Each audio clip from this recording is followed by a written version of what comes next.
I'm delighted, the people, that the New Dawn administration, under the able leadership of Mr. Hakainde Hichilema, the President of the Republic of Zambia, has put in place measures that has improved medicine supply management systems and to ensure steady availability and access of essential medicines and medical supplies, such as: one, government has increased further the allocation to the drug budget from 3.9 billion kwacha in 2023 to 4.9 billion kwacha in 2024. Two, procurement of 42,000 health center kits from Mission Burma in India to cover up to June 2024, and ZAMSA has indicated procurement of 57,000 health center kits to cover from June 2024 to 2026. Of these 57,000 health center kits, 10,000 will be from local pharmaceuticals manufacturers. Three, ZAMSA will continue procuring medicines and medical supplies using government-to-government initiatives and through the multilateral partners such as UNICEF, UNDP, and UNFPA. Four, ZAMSA continues to engage local suppliers and pharmaceutical manufacturers for bulk essential medicines and medical supplies in 2023, and will continue to engage with local suppliers in order for them to contribute to the stabilization of the supply chain. Five, in May 2023, Statutory Instrument number 14 of 2023 was issued to operationalize the Medicines and Medical Supplies Fund that will receive funding from government, cooperating partners, HIMA, commercial wing of ZAMSA, and other sources of funding. The purpose of the fund, as prescribed in the Act, is to provide, among others: A, to ensure availability of medicines and medical supplies in public health facilities, and B, to procure and distribute medicines and medical supplies for emergency purposes for public health facilities.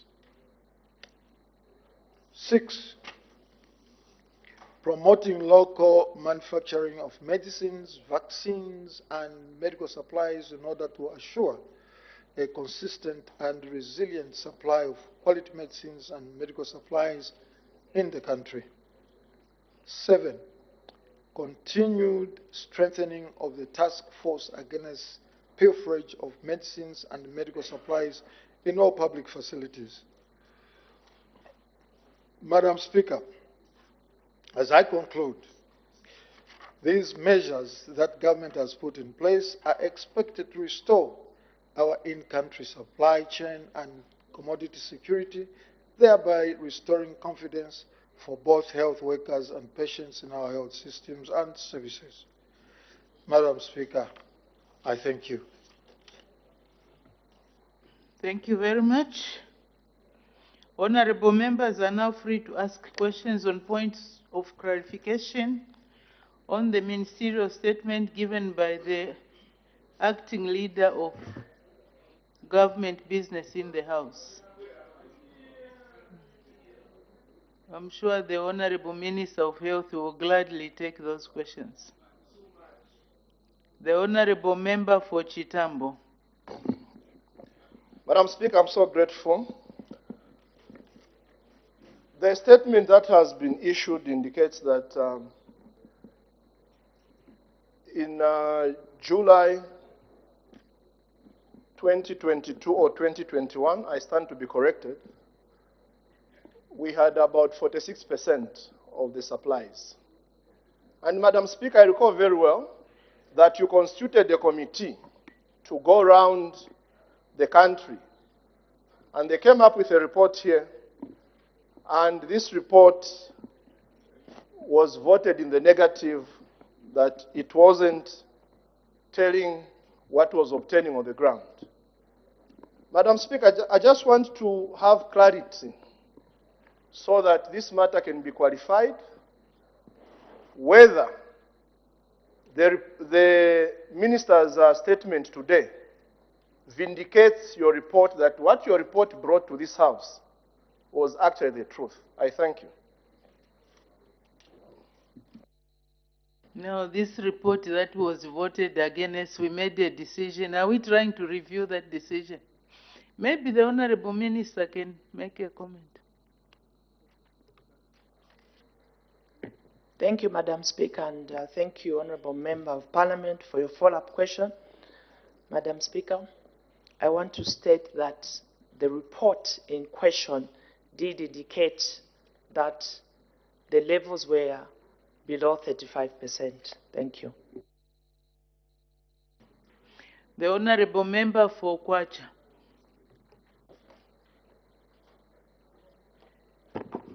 I appreciate, Madam Speaker, for your kind gesture to allow me, through the voice of the people of Kwacha, to ask a follow-up question on the statement that has just been made on the floor of the House. We continue to witness, Honorable Minister, a high rate of drug pilferage from various health care centers throughout the country. This usually creates an artificial shortage of medicines in our clinics as well as hospitals. In order to curb this ugly act, why can't the government, through your ministry, introduce a mechanism where medicines can be engraved with the GRZ marks so that this can avert any loss of medicines or medical supplies in our health centers? I can give an example of various equipments, especially vehicles, where we have those GRZ inscribed marks, including on engines. And it would be very, very difficult for anybody to actually steal because one has to erase those marks. So why can't that be the case on medical supplies? Thank you, Madam Speaker. The Honorable Minister of Health. Thank you, Madam Speaker, and thank you, Honorable, for a follow-up question. Madam Speaker, it is our intention as government to come up with a system which will make stealing of drugs be reduced or stopped altogether. And to that effect, I did indicate in the statement that the government continues strengthening what we already have in place, namely the Joint National Task Force against pilferage of medicines and medical supplies in all public health facilities. Madam Speaker, you may also wish to recall that I did on the floor of this House indicate that we were trying to engage a company to help us with the tracing of drugs. But of course, this can only come into effect once we do many other things, including what the Honorable Member has talked about. But next year, it is our intention to ensure that the suppliers will at least be able to engrave the drugs as GRZ or MOH, so that it becomes easier also for us to be able to detect drugs which belong to government and otherwise other institutions. So yes, I agree, and we have those intentions, and those plans are underway. Thank you.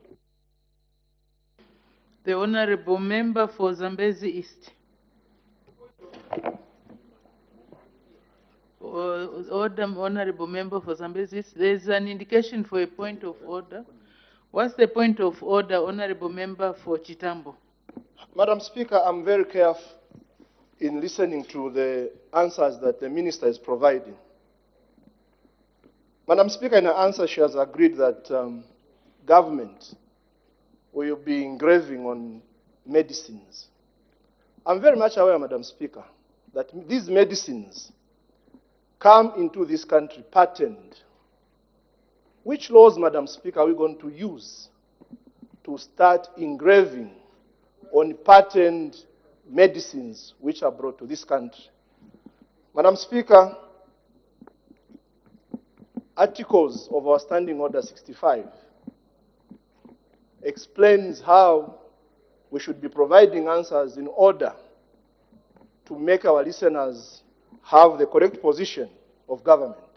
I need your serious ruling, Madam Speaker. Of these points of order.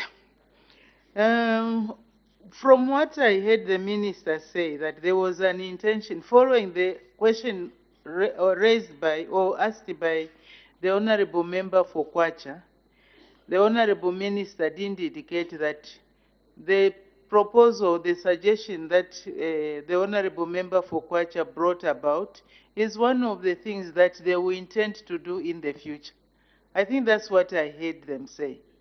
So I don't know whether we should find the Honorable Minister out of order for having some idea to do in the future. So the Honorable Minister is not out of order. She's just in order. She's just thinking of her plans to improve. Whether or not it will be effected, it will depend on the circumstances obtainable at that time.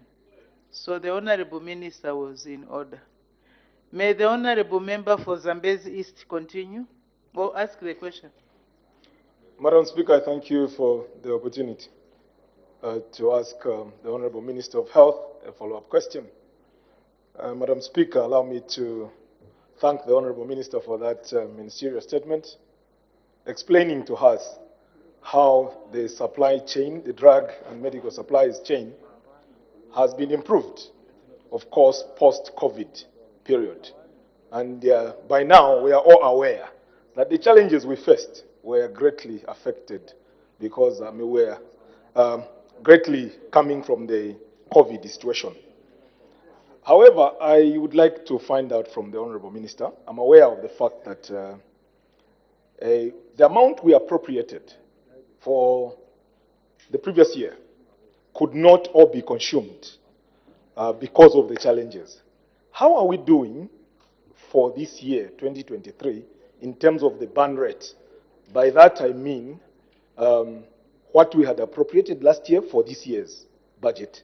How are we doing in terms of the burn rate to consume the amount we had allocated to the budget? I see that we have increased also for 2024. So are we going to have a situation where we remain with some money unconsumed, or we are likely to burn everything now that the situation is okay? Thank you, Madam Speaker. Thank you. The Honorable Minister of Health. Thank you very much, Madam Speaker. And thank you, Honorable Member, for that follow-up question. First of all, is to confirm that the drug budget has increased. And with that increase, we will see an increase in the drug supply. For 2024, once again, there has been an increase, and therefore it means that next year, in terms of drug availability, in terms of quantities, in terms of categories of drugs, we will be able again to improve. Now, the question whether there will be money left unconsumed or unused for drugs, I can safely say it will not be possible, because the demand, first of all, has increased due to population, but secondly, and most importantly, the disease burden has increased and has become diverse. We are seeing new kinds of infections which were never there. And so what we are doing actually is to update the composition of the drug kit. And also, we are also trying to improve in the categorization of drugs to include even those drugs which are, one, very expensive, two, rare, meaning very few people, individuals, make use of those drugs, so that we are able to walk the talk of ensuring that all Zambians, irrespective of area, region, or whatever they are, young or old, are being serviced by this government in terms of health provision. Thank you. Thank you. The Honorable Member for Kaumbwe.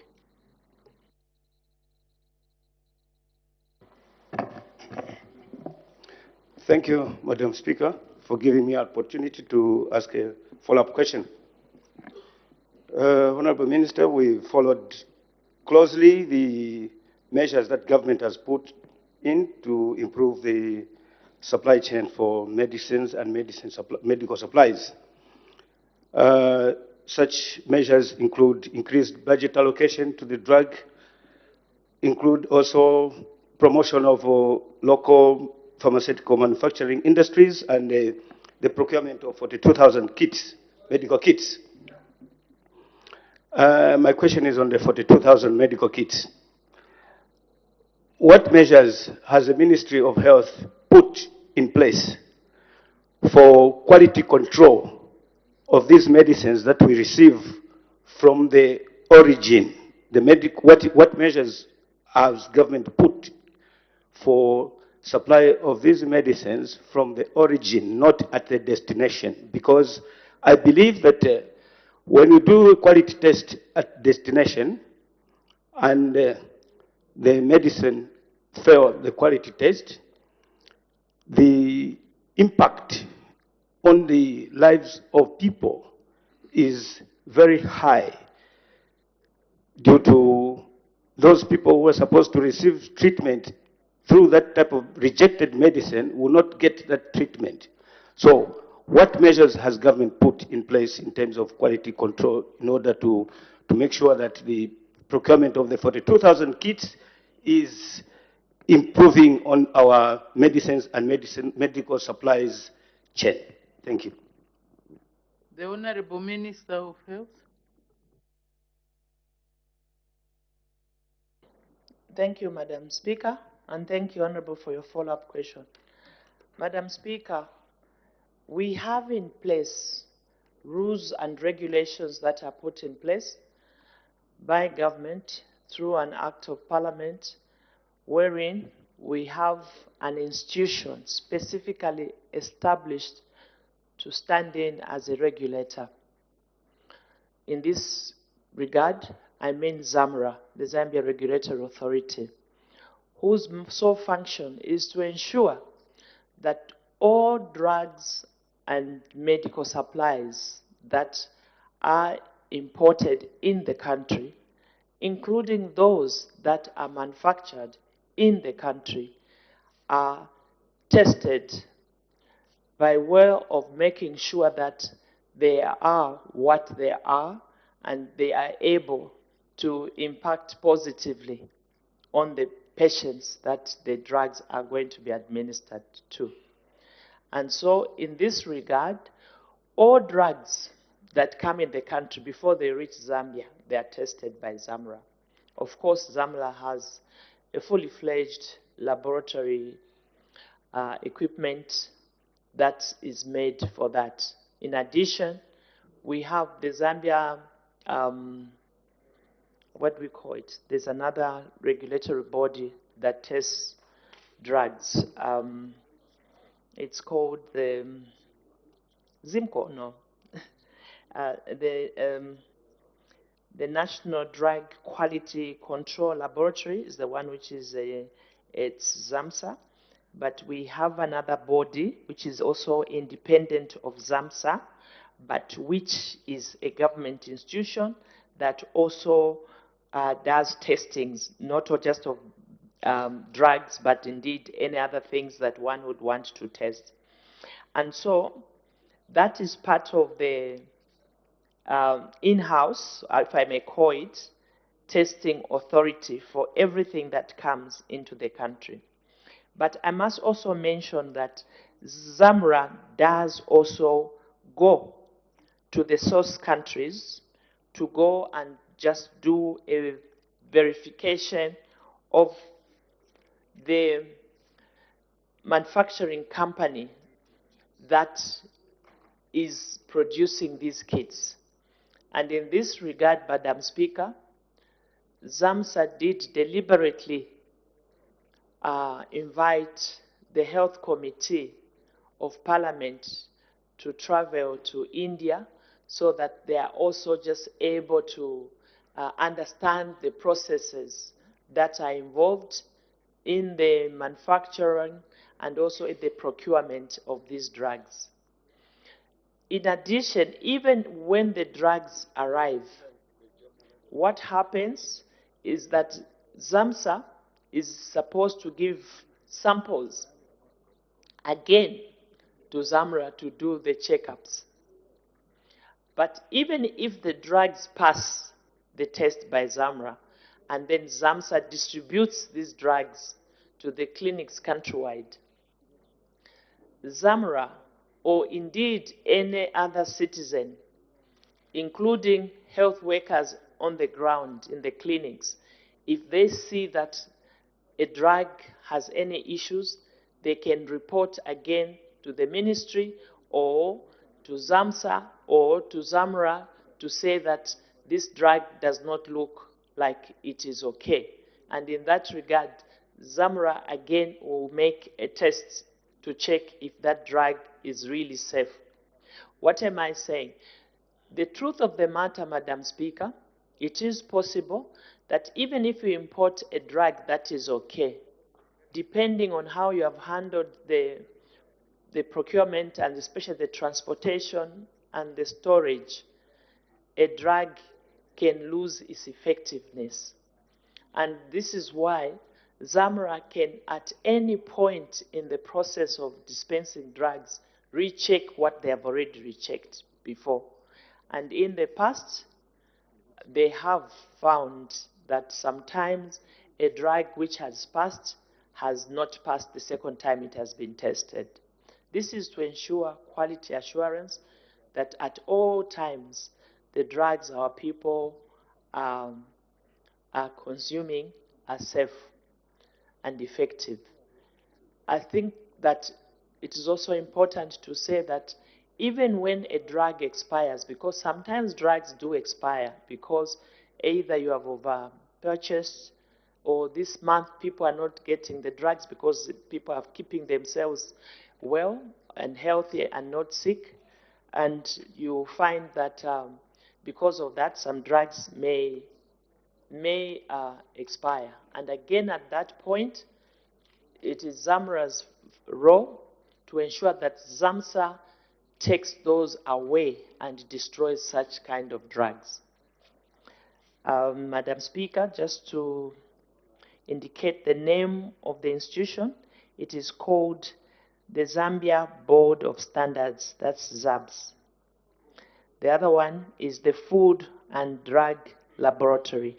So these are various laboratories that are found in the country that are used to test not just drugs, but also foods and indeed other substances. Thank you, Madam Speaker.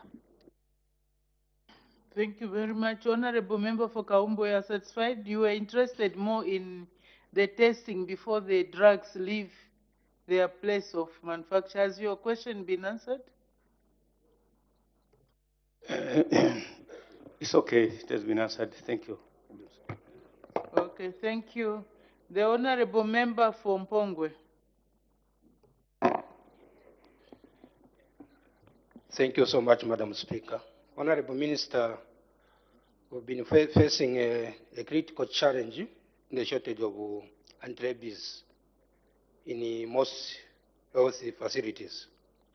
I would like to find out from you if the recently procured medical units are part of the anti-rabies vaccine, are part of it. Can I repeat? Yeah, we've been facing a critical shortage of anti-rabies vaccine in most health facilities across the country. I would like to find out if the recently procured medical kits are part of it. I thank. The Honorable Minister of Health. Thank you, Madam Speaker. Yes, indeed, Madam Speaker. We had some number of cases of dog biting, and some of them are infected with rabies, and we did have a shortage of the same, but ZAMSA has since procured the same. As to whether they are in this consignment or not is something that I cannot confirm, except to confirm that yes, we did instruct ZAMSA to ensure that the drugs for curing dog bites is available. Thank you. The Honorable Member for Kankoyo. Thank you very much, Madam Speaker. Madam Speaker, there has been media reports that from the second batch of the 7,000 kits which were procured, there are some substandard drugs in the kits. I want to find out from the Minister of Health, are we having defective drugs in the 7,000 kits procured? I thank you. The Honorable Minister of Health. Madam Speaker, if you may permit me, this was also a question that was raised on the floor of the House by Mr. Chibumbwe, Member of Parliament for Bahati Parliamentary constituency, on Thursday, 9th November, and under a matter for urgent public importance segment. And if I'll be allowed, let me just give this response to this particular question because of the importance. The House may wish to note that the drug in question is one of the 58 health products in the health center. Sorry, Honorable Minister, are you not supposed to be coming back to render a ministerial statement? Maybe we can leave it for ministerial statement, because looking at the time, that will raise more questions. Even now, I see that there are a number of questions that there are a number of members that have indicated, but because of problems in terms of the workload that we have, it will not be possible for me to extend the time, but I will allow 3 more honorable members to ask, the ones that I had indicated. Thank so you, the Madam one Speaker. for honorable member for Kankoyo, it can wait the ministerial statement. The honorable member for Bangweru, there will be honorable member for Bangweru, then the honorable member for Chipili, and then Bahati. Then we move.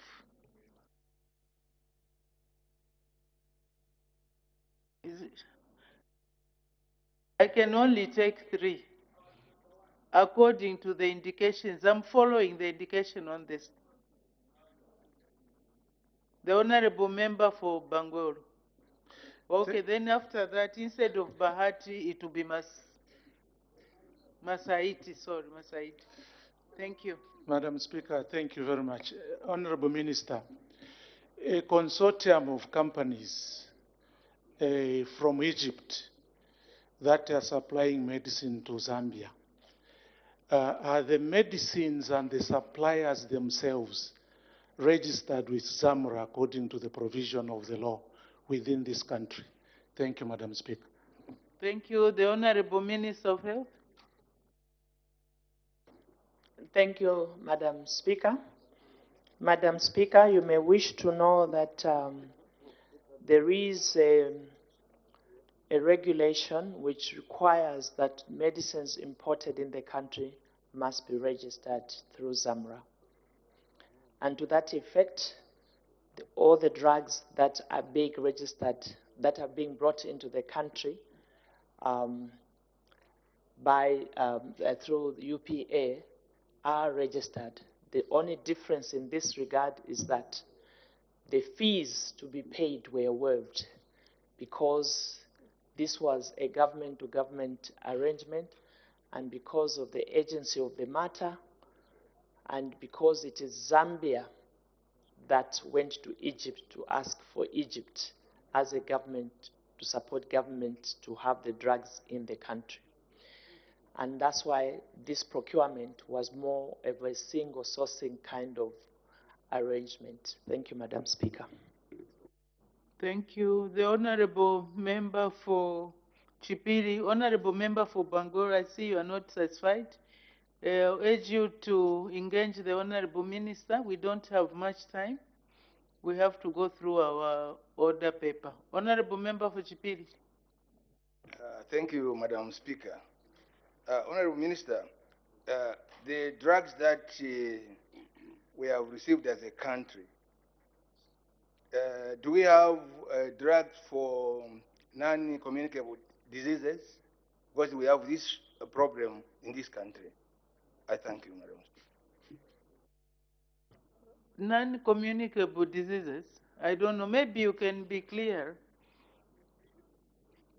Non-communicable or communicable diseases? Non-communicable. Okay. The Honorable Minister of Health. Thank you, Madam Speaker. Yes, indeed, we do have them, except they're not 100% in terms of the varieties. Thank you. The Honorable Member for Masaiti. Thank you very much, Madam Speaker. Honorable Minister, we have a number of pharmaceutical companies within the country, but which of these companies that have partnered with the Egyptian companies in line with the law in the Egyptian procurement? I repeat, I'm saying we have a number of pharmaceutical companies within the country. Now, which of these pharmaceutical companies that have partnered with the Egyptian companies in line with the law in the procurement? Thank you, Madam Speaker. Thank you. The Honorable Minister of Health. Thank you, Madam Speaker. Madam Speaker, I did indicate that this was not one of those procurements where the government went to a company to purchase drugs. This was a procurement that was organized through government to government. And in that regard, it did not fully fall under the ZPPA procurement process. Thank you. Thank you very much. Honorable members, I urge you to engage the Honorable Minister, ask further questions, because we have to make progress. Question for oral answer under Standing Order 76. The Honorable Member for Muchinga. Question number 146, Madam Speaker. The Honorable Acting Minister of Foreign Affairs and International Cooperation.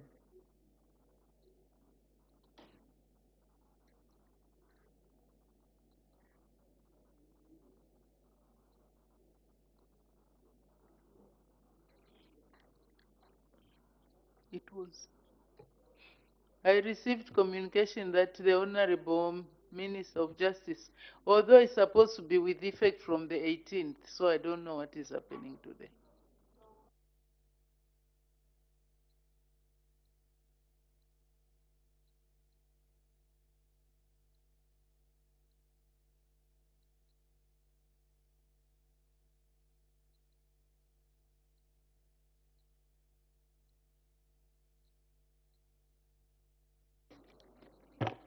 Madam Speaker, it appears to have been brought forward.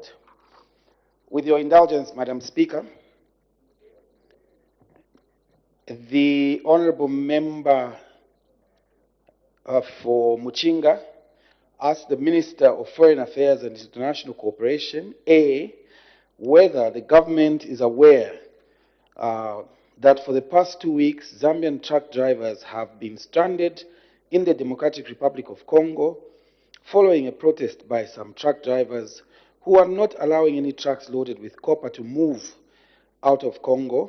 B, if so, what the cause of the protest is, and C, what urgent measures are being taken to secure the safe return of the Zambian truck drivers. The response, Madam Speaker: A, yes, the government is aware of truck drivers' protest on Congo DR side. However, there are no Zambian truck drivers that are stranded. B, the cause of the protest was that the SADC region drivers board was pushing for risk allowance to be paid to all truck drivers carrying copper from the mines in the Congo DR.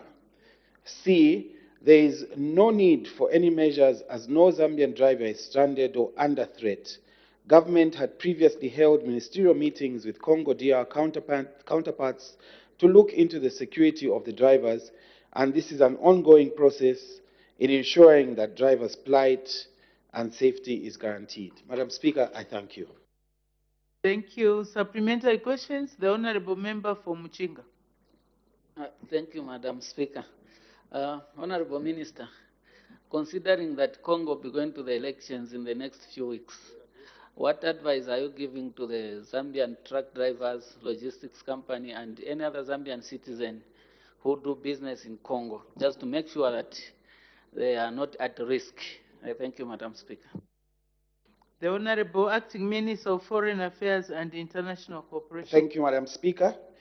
We would urge our Zambian citizens generally, and not only the truck drivers, to exercise caution whenever they have any activity that they have to undertake in our neighboring country. We have put in place mechanisms by which citizens can keep the government informed on the nature of their activity so that we monitor their progress and make sure that their lives are protected. I thank you. Thank you. The Honorable Member for Nyimba. Thank you, Madam Speaker. Minister,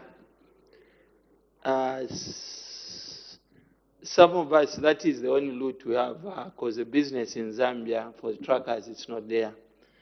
Then looking at the number of truckers, some of your members here, their truck drivers are affected due to the same. Next time, we have this SADC Drivers Association under the East Africa Drivers Association, who brought the problem in Congo.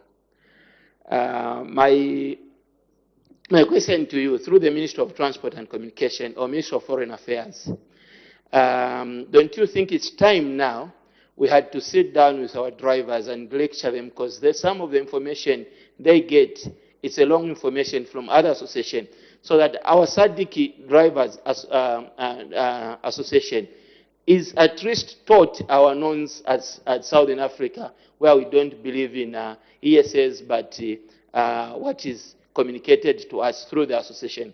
Because the problem which was in Congo was not done by SADC drivers, was started by East African Drivers Association. Thank you. The Honorable Acting Minister of Foreign Affairs and International Cooperation. Thank you, Madam Speaker, and thank you to the Honourable Member for that follow-up question. Indeed, you are quite right. There is need for an escalated level of engagement. You recall that this is not the first instance when we've had issues of difficulty between the two countries in terms of the work of truck drivers. You recall, for instance, there was not too long ago, about a year or so ago, a year and a half ago, an instance where there was the death or alleged death of a truck driver, which caused a lot of confusion at the crossing points. So it's a constant process of engagement, like I have indicated already in the ministerial, in the response from the ministry. And I would agree with you by and large that we need to take more proactive steps from the perspective of protecting the interests of the SADC drivers and Zambian drivers in particular. Given our unique and strategic position where we are right in the center of the transit routes, I think we should leverage off that. Of course, keeping in mind the need for a diplomatic approach at the same time. I thank you. Thank you. The Honorable Member for Luansha. Thank you, Madam Speaker. Honorable Minister, I'm sorry you might not be the right person, but maybe you have an answer. In Congo, 2 drivers from my constituency are in the cells right now.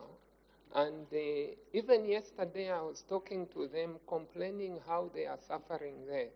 I've been to the ministry, I've been to your ministry to see how best we can help these 2 drivers.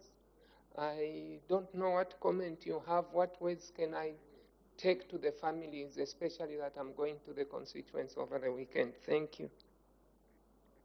The Honorable Acting Minister of Foreign Affairs and International Cooperation. Thank you, Madam Speaker. Honorable Member for Luansh, I do commiserate with the situation that you've referred to. Although this question is quite specific relating to the protest, we would need to understand generally what the cause of their detention is. I think it's a multi-sectoral approach that we have to take, involving also colleagues from the Ministry of Home Affairs, Ministry of Justice. So it's a matter that we would have to take up on a larger scale and get to the bottom of it. What is the alleged criminal offense? What is the state of their detention? Are they remandees? Are they convicts? Are they pending trial? Is there a legal process that has been begun? It's not only about our involvement from the perspective of the Ministry of Foreign Affairs, but I think we need to ask our officials from the various other ministries to chip in. So we will have to take it from that perspective. I thank you, Honorable. Thank you, Madam Speaker. Thank you very much. Question for oral answer under Standing Order 74.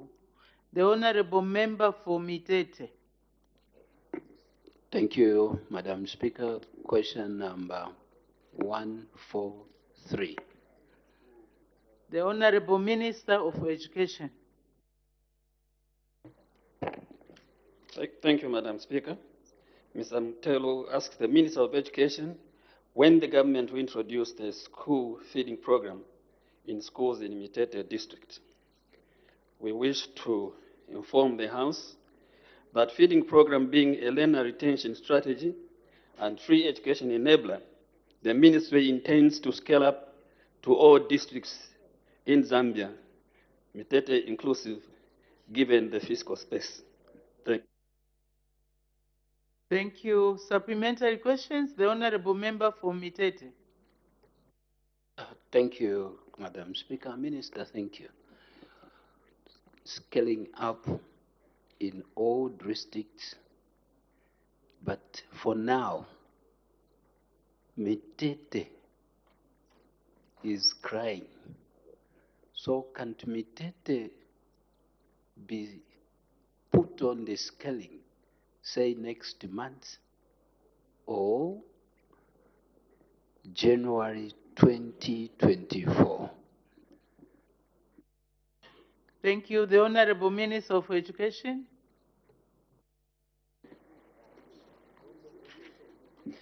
Just as I said, the word scale up is scale up. So Mitete could be one of those, depending on if they meet the criterion as it is used now. So given January as the time that you want Mitete to join, I'm not quite sure. But indeed, it will reach Mitete, given the fiscal space. The Honorable Member for Chipili. Thank you, Madam Speaker.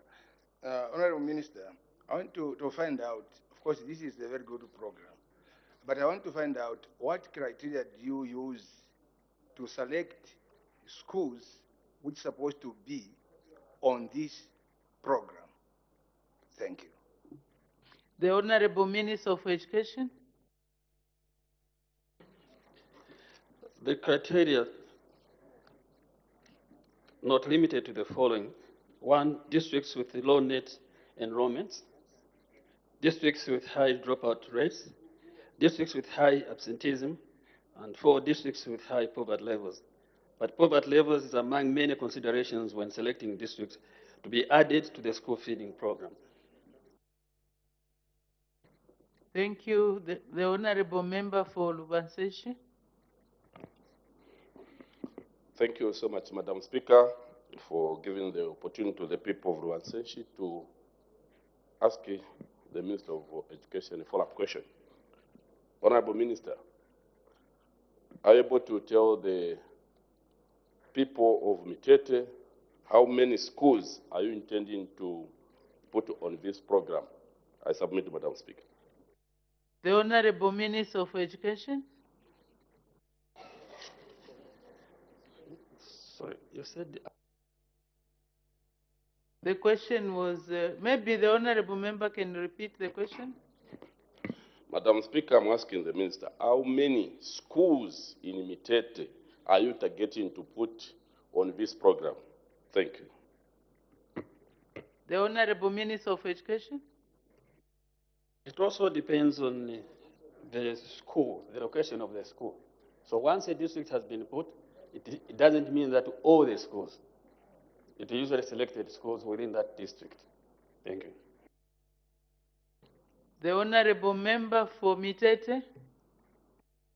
To put Mitete on this good program, we'll be losing out on the pupils that have come on board due to the free education policy that you've introduced. Don't you see that, Minister? And Washish is waiting for you. The Honorable Minister for Education. Just as I said, Madam Speaker, government has plans to increase the budget allocation to the feeding program by over 180% from 40 million in 2023 to 112 million kwacha next year. So you can say that the scaling up is actually going to take place. So whether, is it Washishi? Yeah, probably when the Mitete is put on the district, you will recommend Washishi first, isn't it? Wonderful. The Minister will have to be familiar with the name because I believe they want you there, Honorable Minister, to go and visit. The Honorable Member for Bangweru. Thank you, Madam Speaker. Honorable Minister, since the fiscal space for the Ministry of Education budget is limited, and the people, our pupils in Washish cannot wait until 2024, and we are not sure if they are going to be included. Is it possible for you to engage the Minister of Local Government and Rural Development so that he can expand on the guidelines of the beneficiary of CDF, so that the people of Washishi through CDF, they can introduce the feeding program, since CDF is a game changer to some colleagues. Thank you, Madam Speaker.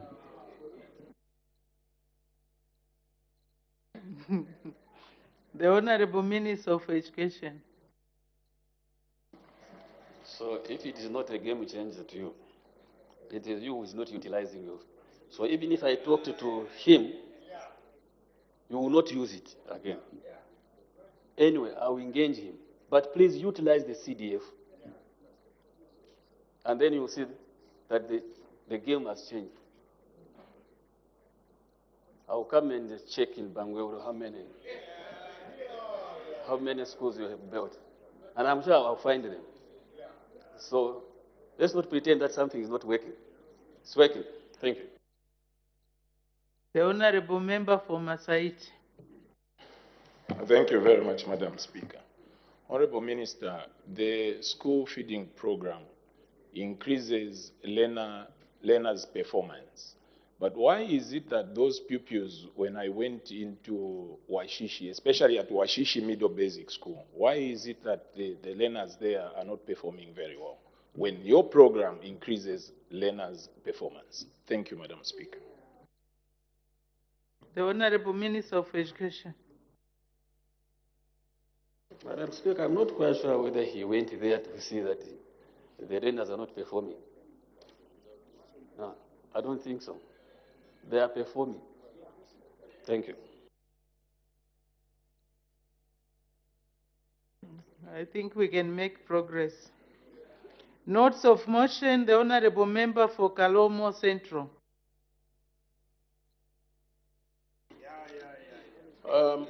Madam Speaker, I beg to move that this House do adopt the report of the Zambian delegation that participated in the 147th IPU Assembly and related meetings laid on the table of the House on Monday, 13th November 2023.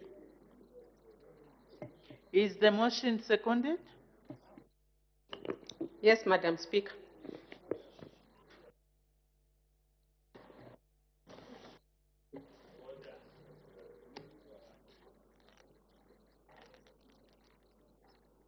seconded by the Honorable Member for Chikankata. The question is that this House do adopt the report of the Zambian delegation to the 147th Interparliamentary Union Assembly and the related meetings held in Rwanda, Angola, from the 23rd to 27th October 2023 for the third session of the 13th National Assembly, laid on the table of the House on Monday, 13th November 2023. The Honorable Member for Kalomo Central. Madam Speaker, I wish to inform the House that the Honorable Madam Speaker led a delegation to the 147th IPU Assembly and related meetings that was held from 23rd to 27th October 2023. Let me draw the attention of the House to the salient features of the report. Madam Speaker, the 147th IPU Assembly was convened under the theme Parliamentary Action for Peace, Justice and Strong Institutions, Sustainable Development Core number 16. From the outset, allow me to state that the theme for the Assembly resonates with the desire for peace and justice by all those who gathered in Rwanda. This comes in the wake of what was happening in some parts of the world. Particularly concern was raised for countries such as Sudan, Ukraine, West Africa, Israel, Palestine, and some Middle East regions. In light of the above, parliamentarians condemned in the strongest terms the suffering that the people affected by the war are enduring, especially for civilians, children, women, and the elderly. Madam Speaker, not only does conflict and war affect people, it also negates development gains, and the cost of rebuilding the nation after the war is massive. Consequently, parliamentarians are argued to speak out on the conflicts taking place all over the world in order for peace and justice to prevail.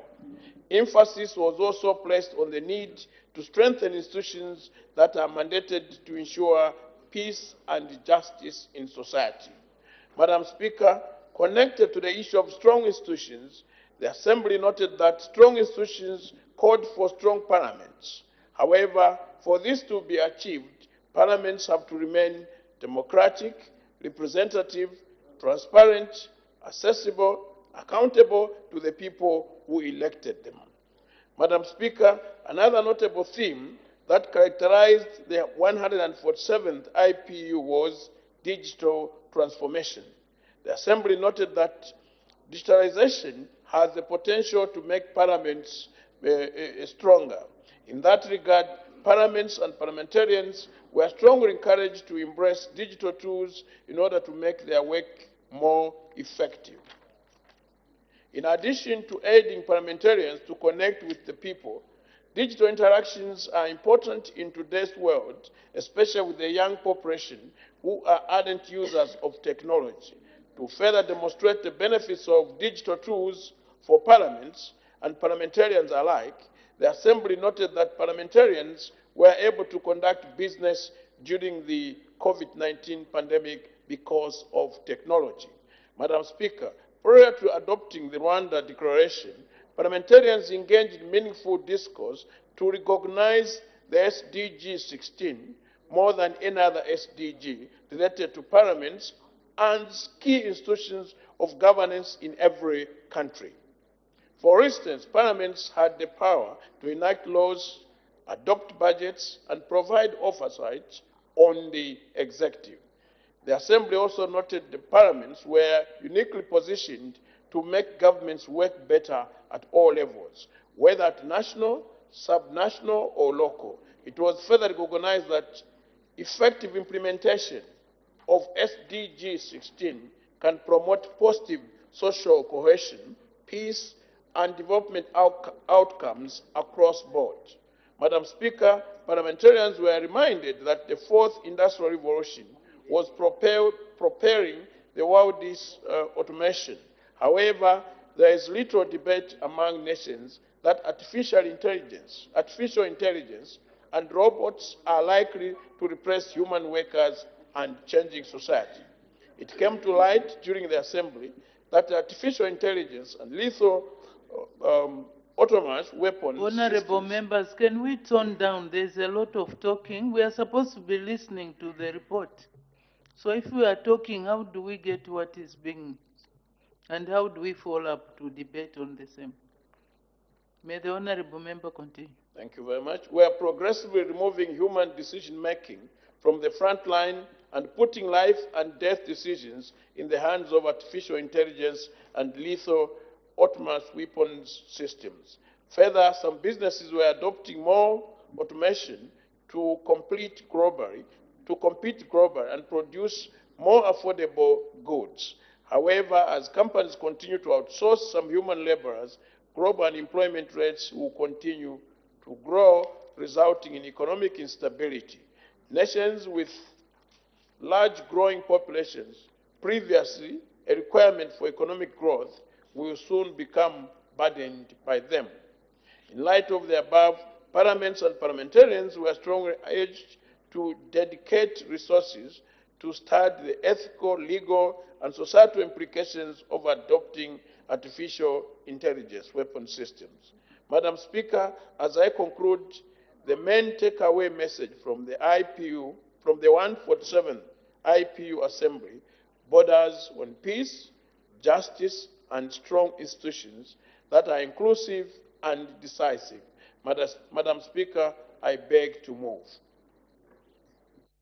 Thank you very much. And does the seconder want to speak now or later? Now, Madam Speaker. The honorable member for Chikankata.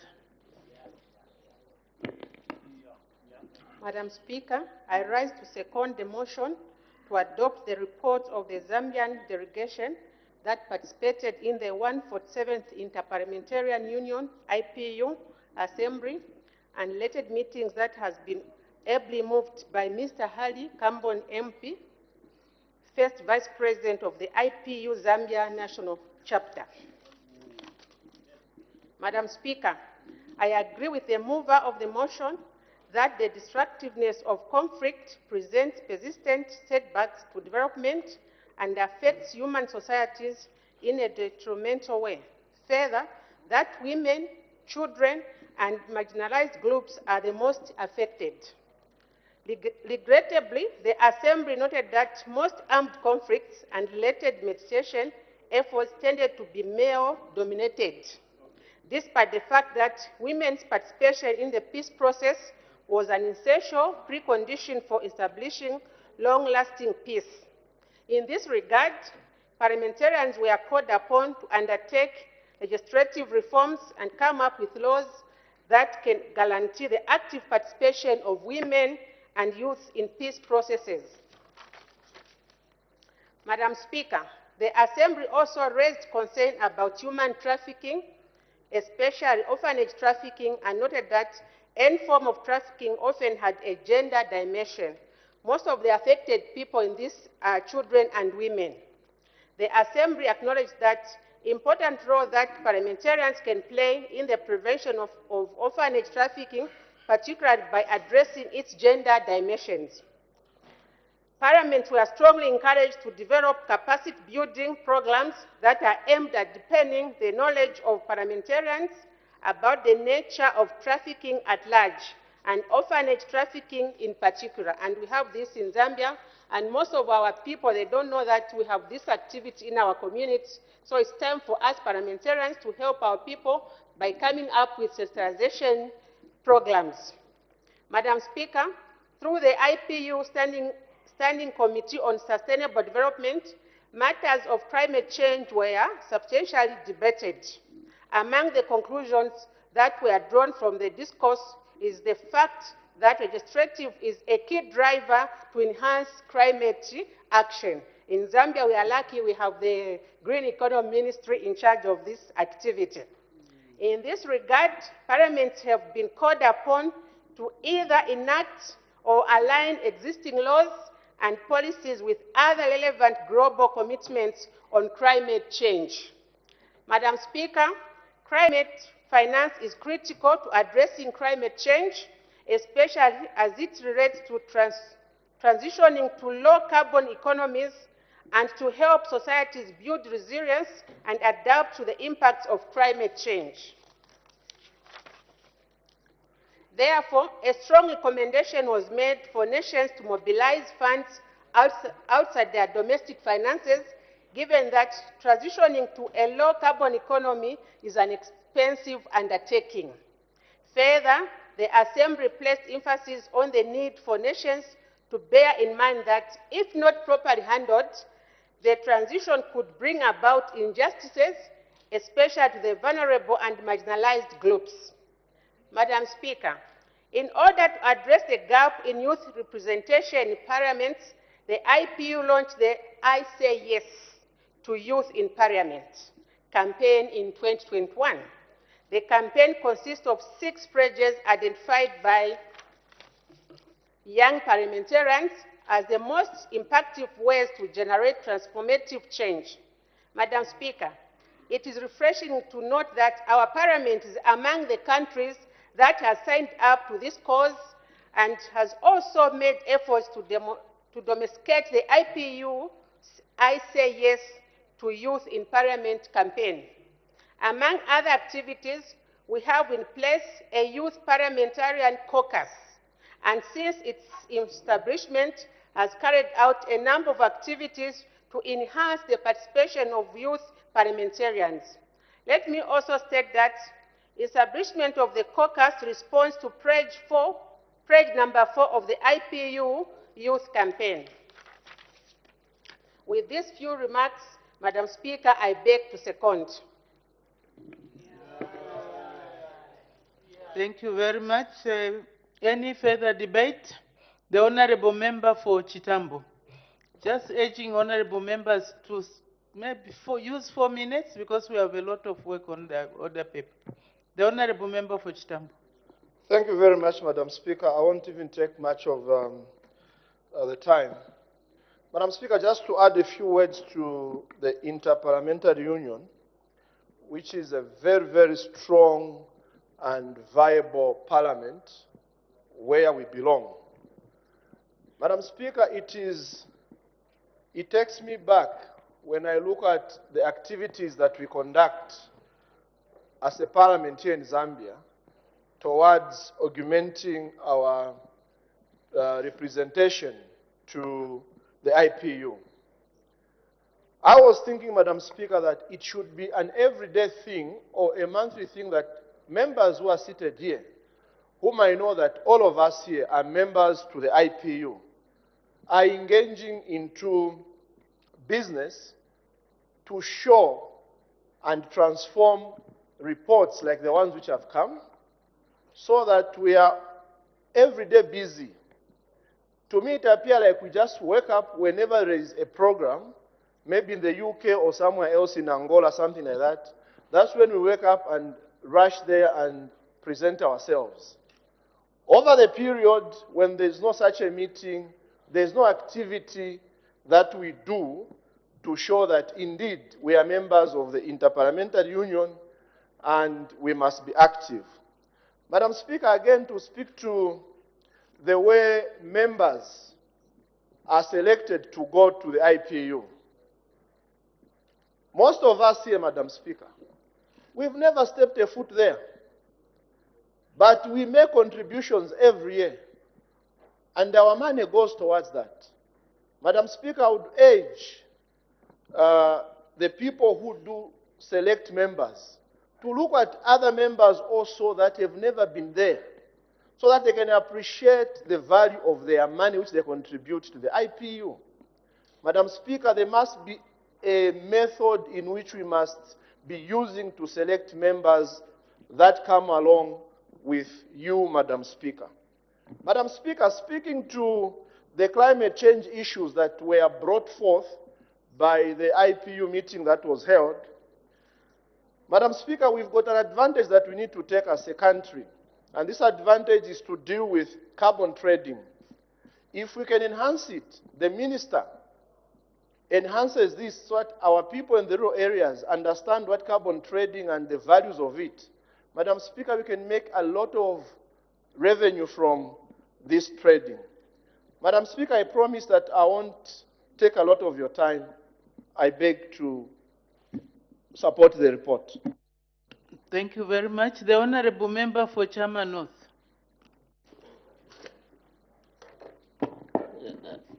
Thank you, Madam Speaker, for according me this opportunity just to say some few words. As you have ably guided, that I do support this report, but in supporting this report, I want to add my few words that what has been highlighted in the report, especially conflicts here in Africa and also beyond Africa, I think are a source of grave concern. And I think we have a responsibility as leaders to ensure that we advocate for peace and stability to prevail in Africa and in the whole world. I think the conflict in Sudan, the conflict between Israel and Hamas, is not just a problem of the Middle East. I think it is a problem which is affecting everybody in this world. While I condemn strongly the attacks on innocent people of Israel, I think that was a barbaric attack. And also I believe that Israel also has got, should exercise restraints, because this conduct of bombing hospitals, water facilities, I think it amounts to crimes against against humanity. I think Israel must be able to ensure that they follow the international laws as they wage a war against Hamas. Madam Speaker, the issue of climate change, the Western world, they have always talked about the issue of climate change. Meanwhile, it is the same superpowers who have polluted the world. And that's why they have attained higher industrialization. But they tell us ourselves that we must ensure that we put certain mitigation to control issues of climate change when we have not developed. So I think the Western powers have got a responsibility that they must compensate for having polluted this world than us developing countries to be told to start implementing these climate measures. In conclusion, Madam Speaker, I think I just want to talk on the issue of the recommendations. One of the recommendations of the IPU on encouraging parliamentarians to ensure that we provide oversight role in terms of issues of corruption. Corruption cannot be fought as long as we don't create strong and autonomous state institutions of good governance. We can change governments 100 times, but as long as we don't advocate as parliamentarians to advocate for independent and state institutions which are autonomous and strong institutions, the fight against corruption will not be won. So I want to encourage everybody that let's try by all means to use this parliament and ensure that we advocate for creation of state institutions such as the Anti-Corruption Commission, the Police Office of the Auditor General, and other institutions, so that they have got teeth to bite and have their leaders, management have security of tenure. With those few remarks, I say I support this report. Thank you. Thank you. The Honorable Member for Kabata.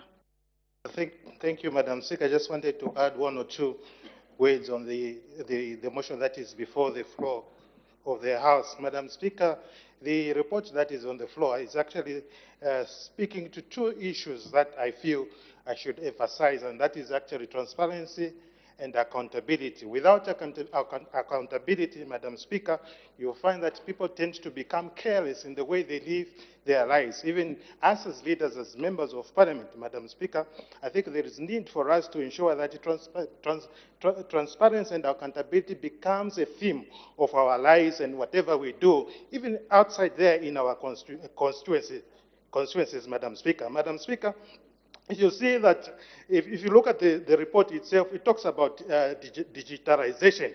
Without the presence of digitalization, Madam Speaker, you find that even peace and justice, especially amongst the children, amongst the women, they're the ones that tend to suffer a lot. Madam Speaker, if you look at the peace and justice, Madam Speaker. Without peace and justice, you find that children are the ones that get affected. Even their future tends to be actually taken away by the people that orchestrate these acts of wars, or these acts of instability in our countries or anywhere else. Like the President usually says that instability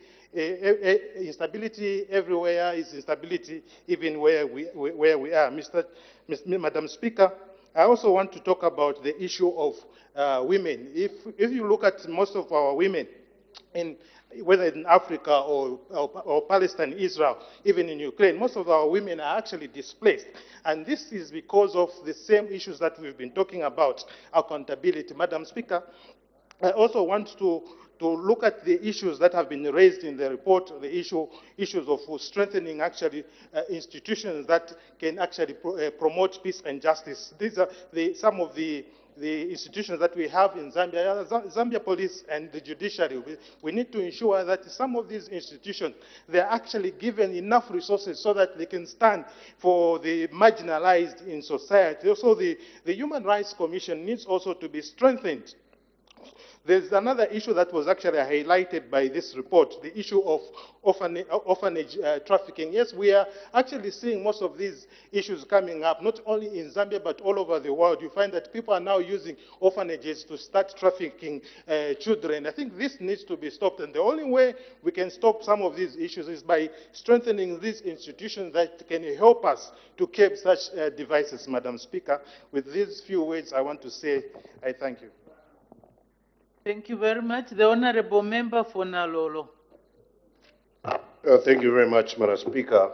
Just under 3 minutes, I would like to, first of all, commend the mover of the motion to adopt this very, very important report to the IPU, and the seconder, the Honorable Member for Chikankata.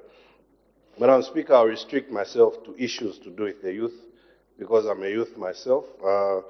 Madam Speaker, I think there was a meeting from the 147th Assembly with regards to the Fellow Youth Program, and I'd like to state that the launch of the Zambia Youth Parliamentary Caucus in the National Assembly of Zambia underscores the importance of the thematic areas discussed in this meeting. And Madam Speaker, just to augment this report, we want to put it on record that the Zambia Youth Parliamentary Caucus has concluded its strategic plan and will soon be writing to your office to launch it. And further, Madam Speaker, in adding that it must be noted without too much emphasis that 70% of the population in this country is youth. And that is why we're putting up a strong conversation and argument that the participation of young people in decision-making should not be a proposal. It's a matter of urgent need, that mentorship is facilitated by the old folks, as it were, and that this youth agenda is not there to displace the old people, but obviously to create proper integration. The reason why, Madam Speaker, we've had people who retire from politics wanting to come back is because of lack of succession. People want to continue until they grow old, and they do not pass on the baton to mentor young people. So we are putting up a strong case, and to thank your office for allowing for the creation of the Zambia Youth Parliamentary Caucus, and we will unapologetically take the mantle of leadership so that we begin addressing the issues of young people on thematic areas such as climate change, unemployment, just to mention a few. We've also got a health engagement with the Line Ministry Youth of Sport, National Development, through the minister here and his permanent secretary, both his permanent secretaries, that even the budget allocations in this ministry must reflect the demographic. If 70% of the population is young, that is where the money should be going to. And we are unapologetic to say, Madam Speaker, that as young people we have agreed that if we are shortchanged and neglected, we will continue to change governments until we are given attention. Madam Speaker, I would like to make this submission. Thank you very much. Thank you very much. The Honorable Member for Kalabo Central, winding up debate. Kalomo, sorry, Kalomo Central. Thank you very much. I would like to thank the honorable members that really debated. The honorable member for Stambo constituents, Mutachao, and the honorable member for Kawata, and the honorable member for Nalolo. Thank you very much for debating very well. And then on activities that IPU has been doing, I think the tree planting, each one of us is supposed to have planted 1,000 trees. I did, and we visited some constituency offices, and also the prizes for members of parliament. All these are IPU activities. I just wanted to mention a few, and the caucus that the Nararo member of parliament was talking about. May I now take this opportunity to thank all the members that debated and everyone else who was involved, and also the clerk of National Assembly and the staff that helped in achieving all these that we have achieved. Thank you very much.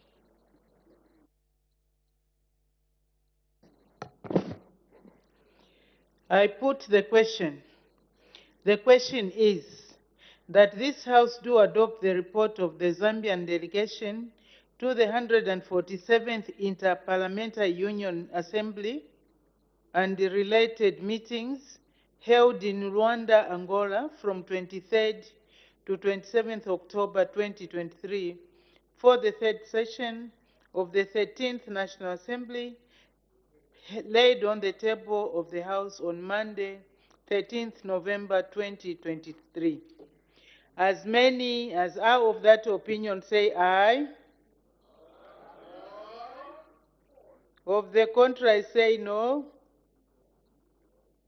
The ayes have it. The ayes have it. The question is resolved in the affirmative. The clerk will now read the orders of the day. The Judicial Training Institute of Zambia Bill, National Assembly Bill number 14 of 2023, second reading.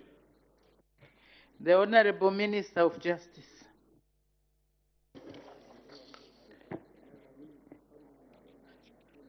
Madam Speaker, I beg to move that the bill be now read a second time. The question is that the bill be now read a second time. Any debate? The Honorable Minister of Justice. Thank you, Madam Speaker. Madam Speaker, the bill seeks to establish the Judicial Training Institute of Zambia for the purposes, beg pardon, Madam Speaker, of providing continuing professional development, training for judges, judicial officers, and judicial staff, and constitute the council of the Institute, including providing for its functions. Madam Speaker, it has become necessary to introduce this bill so as to provide in-service education and professional training for the aforementioned categories of judicial employees and adjudicators, so as to equip them with enhanced knowledge and skills necessary to deliver justice effectively and efficiently in line with the principles set out under Article 118 of the Constitution of the Republic of Zambia. It is envisaged that the Institute will provide continuous professional development for judges, judicial officers, and support staff through a variety of tailor-made courses. These will include new areas of law, advances in technology, changes in commerce, judicial ethics, and judicial decision-making. Madam Speaker, the salient provisions of this bill include the establishment of the Judicial Training Institute of Zambia for the purposes of providing CPD as aforementioned. The institute is progressive and in line with international best practice, which requires that competence and diligence are upheld in high judicial office. The Bangalore Principles of Judicial Conduct state that competence and diligence are essential for the proper performance of judicial office. Value 6.3 of the said principles specifically states that judges should take reasonable steps to maintain and enhance their knowledge, skills, and personal qualities necessary for the proper performance of their duties. Additionally, the International Organization on Judicial Training, IOJT, also emphasizes the importance of judicial training, stating that it is, and I quote, essential to ensure high standards of competence and performance, and that it is fundamental to judicial independence, the rule of law, and the protection of the rights of the people. End of quote. Madam Speaker, I therefore urge honorable members of this august House to wholeheartedly support the bill. Madam Speaker, I thank you. Thank you. Any further debate? The chairperson of the Committee on Legal Affairs, Human Rights and Governance, the honorable member for Kalabo Central. Thank you, Madam Speaker. Madam Speaker, the Committee on Legal Affairs, Human Rights and Governance was tasked to scrutinize the Judicial Training Institute Bill, National Assembly Bill, number 14 of 2023. The bill was referred to the committee by the House on 25th July 2023. As you may be aware, Madam Speaker, the proposed bill seeks to establish the Judicial Training Institute of Zambia in order to provide professional development training for judges, judicial officers, and judicial staff. This is in a bid to enhance the quality of the justice system in Zambia. The bill further seeks to constitute the Council of the Institute and provide for its functions. Madam Speaker, I wish to state from the outset that the bill received tremendous support from the stakeholders who made submissions to the committee. The Committee on Legal Affairs, Human Rights and Governance also fully supports the bill. While supporting the bill, let me bring to your attention some new concerns raised by stakeholders which have been captured in the committee's report. I trust all honorable members have had a chance to read the report.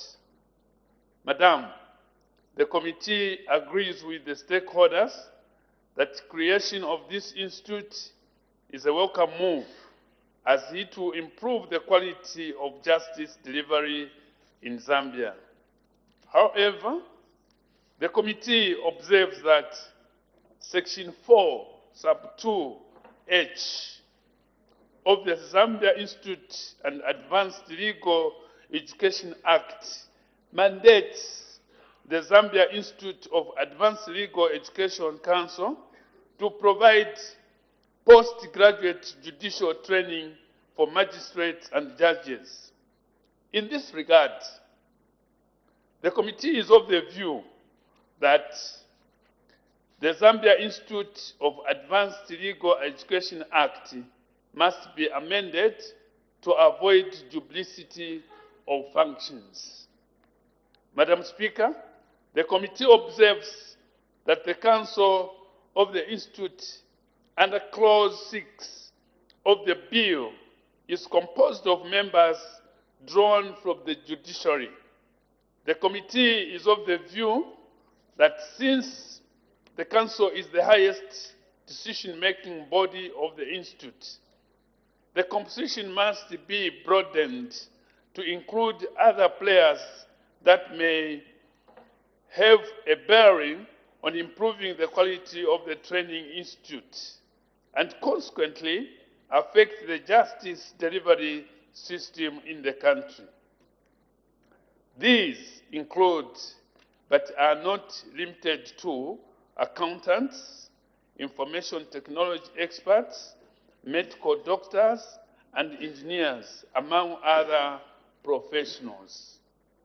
In conclusion, I will be failing in my duty if I do not pay tribute to the stakeholders who tendered valuable written and oral submissions to the committee during its deliberations.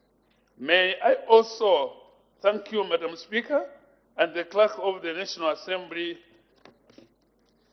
for the unwavering technical support and services rendered to the committee during its meetings. Madam Speaker, I thank you. Thank you. Any further debate? The Honorable Member for Kafue. Thank you, Madam Speaker. I will be very brief in this debate, but I very much felt compelled to say something, but firstly, to support the bill and the whole idea of providing, training to improve on the performance of our judges.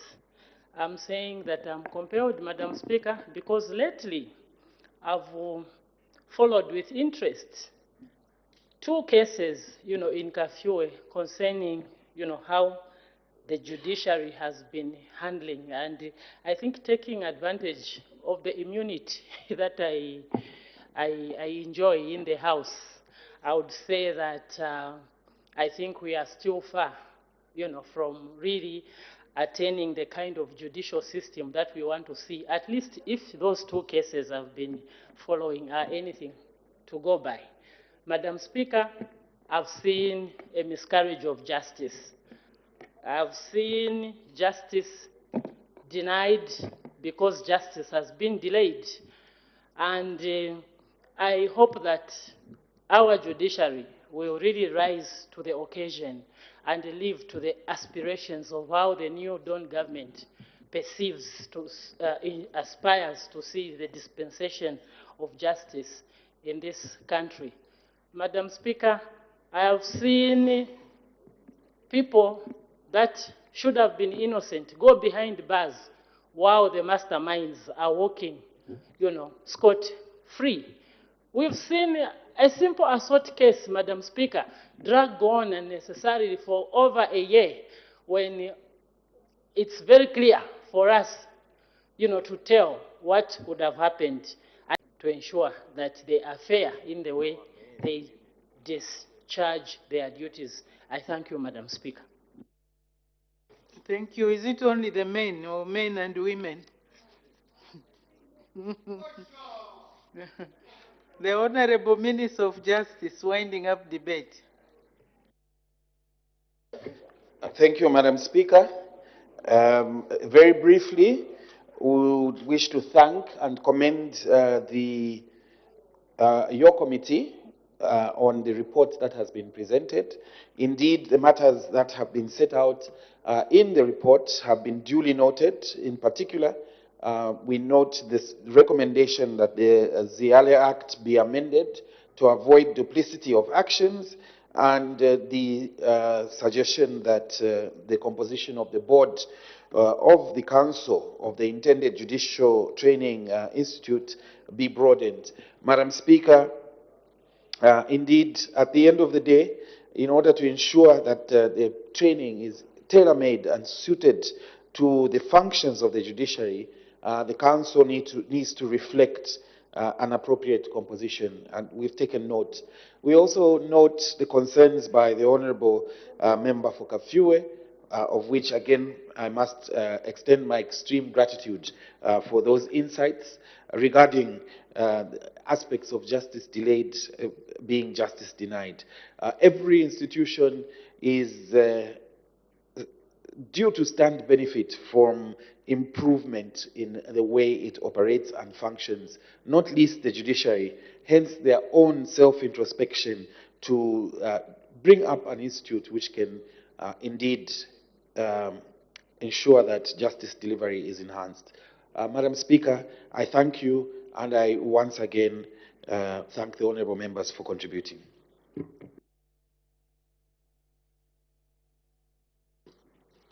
I put the question. The question is that the bill be now read a second time. As many as are of that opinion say aye. Of the contrary say no. The ayes have it. The ayes have it. The question is resolved in the affirmative. Let the bill be read a second time. The Judicial Training Institute of Zambia Bill, National Assembly Bill number 14 of 2023. Committee stage to be taken when? Wednesday, 22nd November 2023, Madam Speaker. Committee stage to be taken on 22nd November 2023, on a Wednesday. Thank you. Next order. Estimates of revenue and expenditure, including capital and constitutional and statutory expenditure, Committee of Supply. Resumption of committee work. The House will now resolve into committee.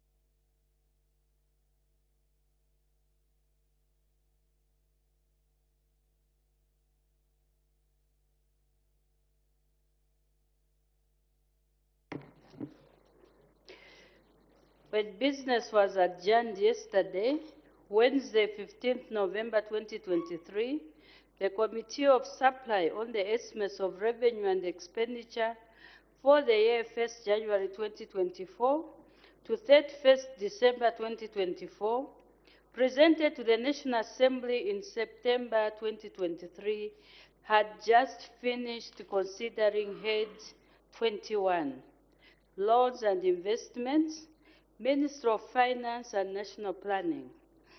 We now move to Head 37, Ministry of Finance and National Planning. Head 37, Ministry of Finance and National Planning, General Policy Debate. The Honorable Minister of Finance and National Planning Policy Statement. Chairperson, I'm most grateful for this opportunity to present the policy statement on the 2024 estimate of expenditure for the Ministry of Finance and National Planning, Budget Head 37, for the 2024 national budget. The Ministry of Finance and National Planning is responsible for formulating fiscal and economic policies. It is also responsible for mobilizing resources from domestic and external sources on behalf of the government and allocating them through the national budgeting process. For effective management of government resources, the Ministry is mandated to implement public finance management system. Further, national visioning, national development planning, public investment appraisals, and the coordination of development assistance programs all fall under the Ministry's mandate. Chairperson, before I outline the Ministry's priorities for 2024, I would like to briefly comment on the performance of the Ministry during the current fiscal year. The key milestones in 2023, Chairperson, the Ministry of Finance and National Planning contributed to positive national change In particular, significant progress was achieved in our debt restructuring efforts. I wish to report that we continue to make progress in engagement with our creditors. The Ministry further worked to achieve and maintain a stable macroeconomic environment. Through effective policy management, we managed to reduce inflation from as high as 24% in 2021 to an annual average of 10.4% between January and October 2023. The Ministry will continue implementing policies to further reduce inflation to within the target band of 6.6 to 8%. Our policies have also led to relatively stable exchange rates against major tradable currencies. On the fiscal side, the Ministry has maintained budget credibility by releasing funds to government institutions according to their funding profile. For example, I wish to inform you that the Ministry has, as at November 2023, released 3.3 billion kwacha, or 75% of the CDF allocations to the constituencies, and we intend to release the balance before the end of the year. To improve domestic revenue mobilization and service delivery, the Ministry continued to roll out the implementation of the Government Service Bus, GSB, and the Payment Gateway. Priorities for 2024, Chairperson. The priorities for the Ministry in 2024 have been aligned to the 8th National Development Plan. 8 programs aligned to the 8th National Development Plan shall be implemented by the Ministry in 2024, and these programs are as follows. 1. Fiscal management. 2. Economic management. 3. Public finance management. 4. Internal audit and risk management. 5. Development planning and coordination. 6. Monitoring and evaluation. 7. Procurement and stores management. And 8. Management and support services.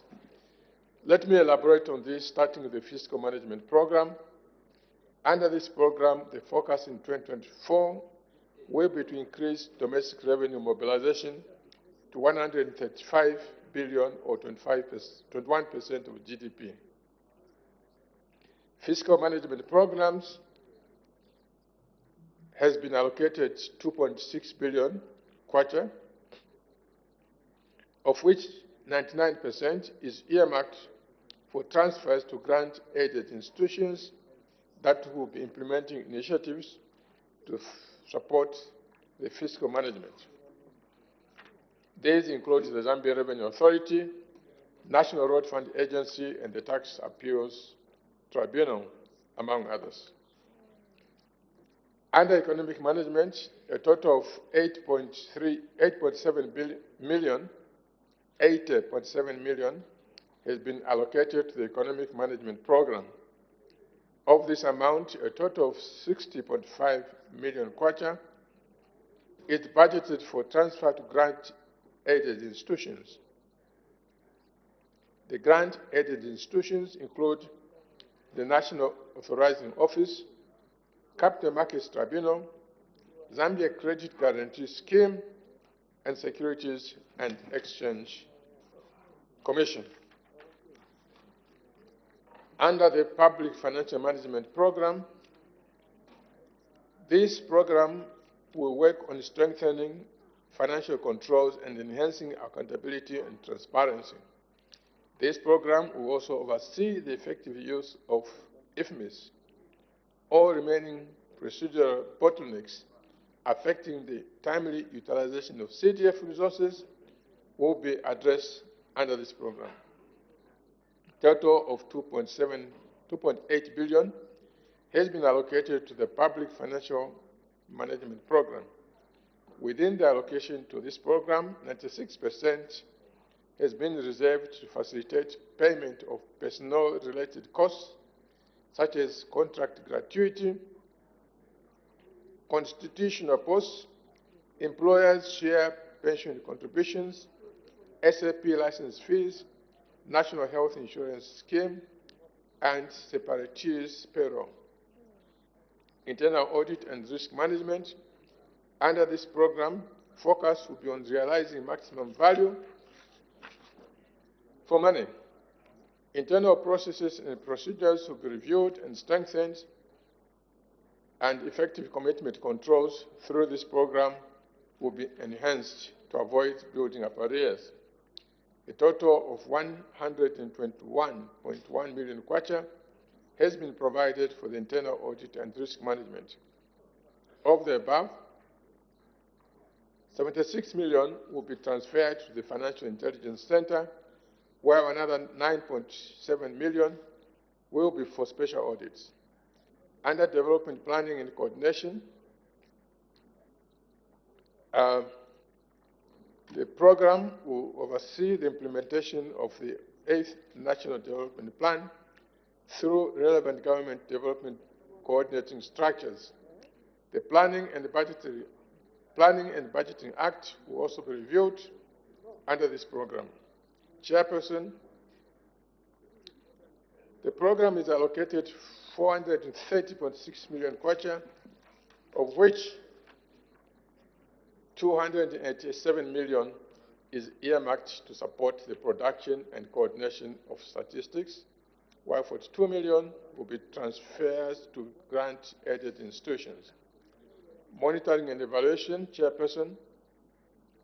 Under the monitoring and evaluation, the focus will be to monitor the implementation of the 8th National Development Plan. The Ministry will prioritize production of annual progress reports. The Ministry will also operationalize the government-wide monitoring and evaluation system. A total of 13.4 million has been earmarked to support this program. Procurement and store management, the focus will be on enhancing transparency, efficiency, and accountability in public procurement. The program has been allocated 75.4 million of kwacha, of which 92% or 69 million will be transferred to the Zambia Public Procurement Authority. Management support services.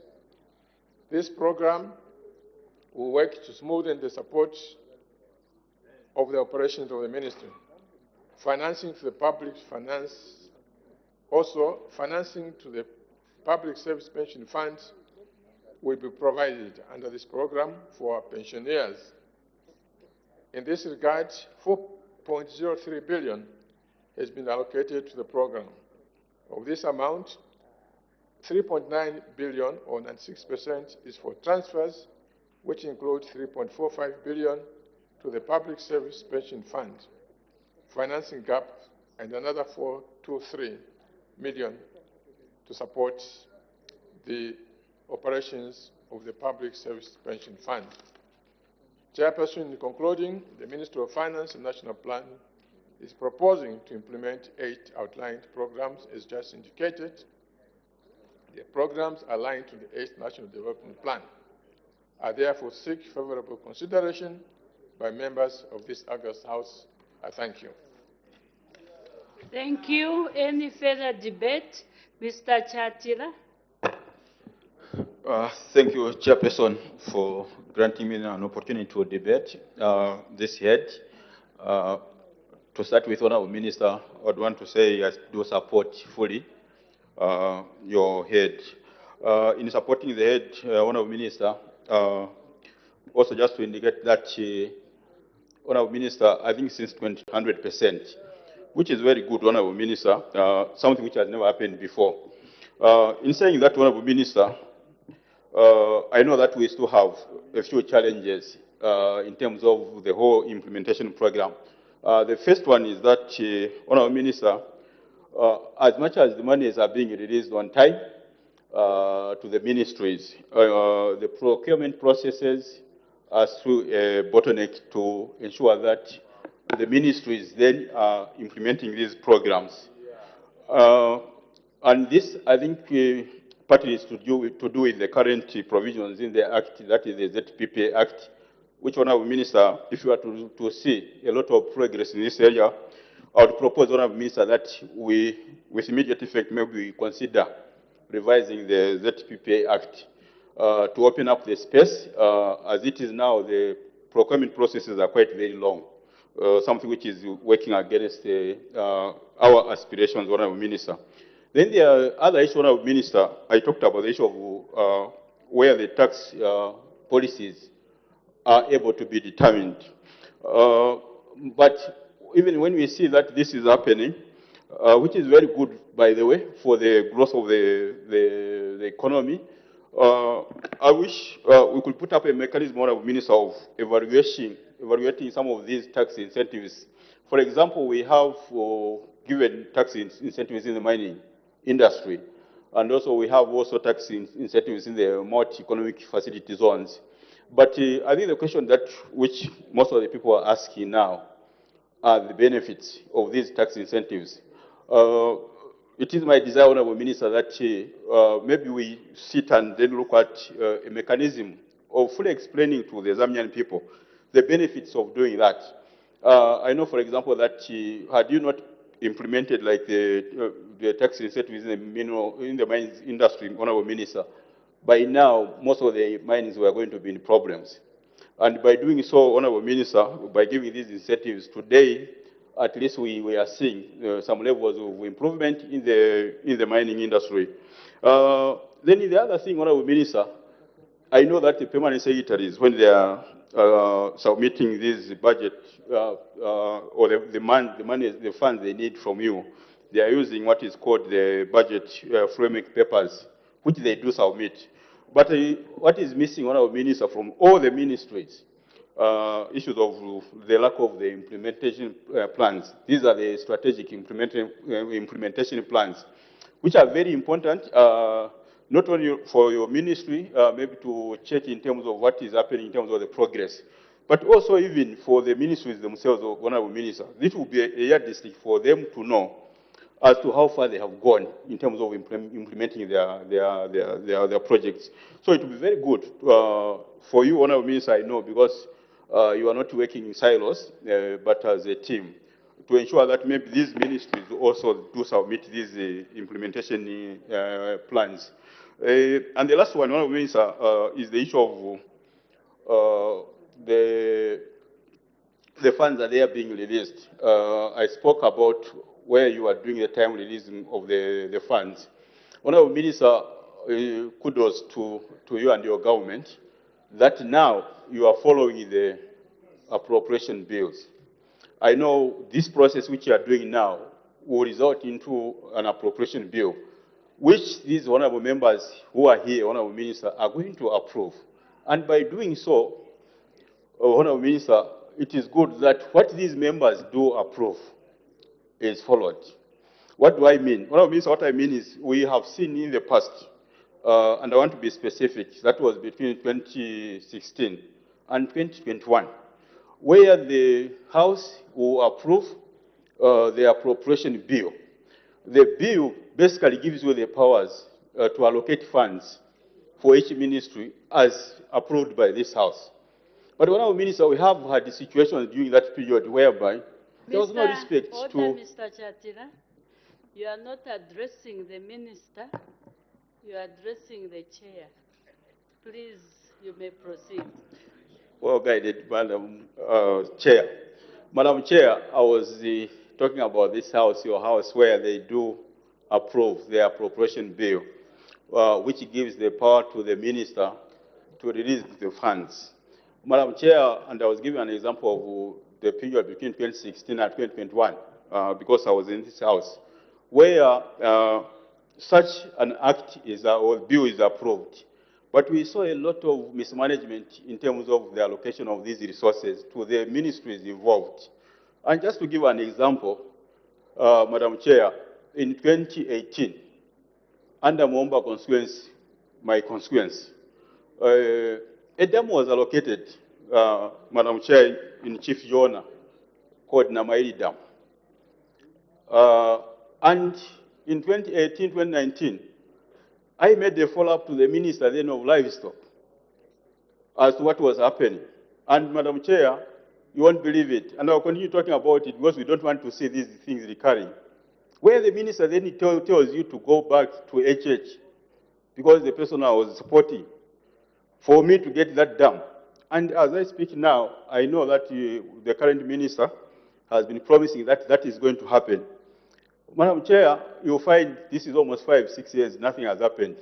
My colleague here, Honorable Mute, I wish I would ask him to stand, was promised a long time in 2017. And we were talking about it here, where there was supposed to be a youth development skills center in his constituency. As I speak now, that has not been done. So that is in total disregard to the appropriation bill. That I wanted to emphasize on that. But this time around, I know even as the people of Bangolo are listening, they know that even as the money are being released, Madam Chair, these monies are going to the right ministries at the right time. I'm the chairperson for the Planning and Budgeting Committee. When the ministries come, we have seen instances whereby allocations are released is almost 100%. Under PF, Madam Chairperson, if you are lucky, a ministry lucky, will get about 47.8% the whole year. And that was a total disregard. Also, when you look at what the DRI would collect, was more over and above what was budgeted for. So the question is, where was the money going to? So I want to applaud you, Honorable Minister, for that. Having said that, Madam Chairperson, I want to say I support the budget, this provision fully. Thank you. Thank you. Mr. Mwambazi.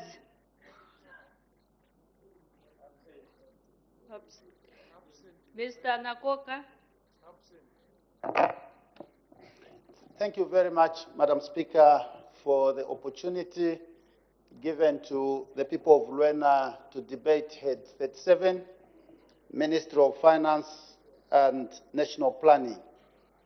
Madam Chairperson, the people of Luena are grateful to this ministry. For starters, because this is a ministry which is the engine of all we aspire to achieve as a nation. The yellow book that we are looking at, we've been looking at for a couple of weeks now, which will culminate in the appropriation bill, is to a large extent going to be implemented through the coordination of this ministry. So as Luena constituents, we wish to acknowledge the achievements. Indeed, budget credibility has been restored. In fact, one would like to mention that even in the year 2021, where this ministry took over the implementation of a budget that was prepared by the previous regime, the CDF, which was a paltry 1.6 million, which the previous regime could not release even in Ngwe, when this government took over, it was released in full before the end of the year. And for 2022, Madam Speaker, we in Luena constituency would like to indicate that we received the full allocation of the 2022 CDF. And we are confident we will receive the 2023 CDF because it has been coming as and when we expect it. And so the insinuation that the CDF is being increased without being released is certainly misguided, Madam Chairperson. Madam Chairperson, we are mindful that this ministry is the custodian of our 8th National Development Plan and therefore our Vision 2030. And so Luena constituency supports the just over 10 billion that has been allocated to this ministry. But we have a few observations to make, Madam Chairperson, in doing so. We note that the key aspects of the economy that this ministry is responsible for, such as fiscal management, has got a number of proposals, some of which we would like to comment on. We do recognize that under fiscal management, the ministry is responsible for resource mobilization.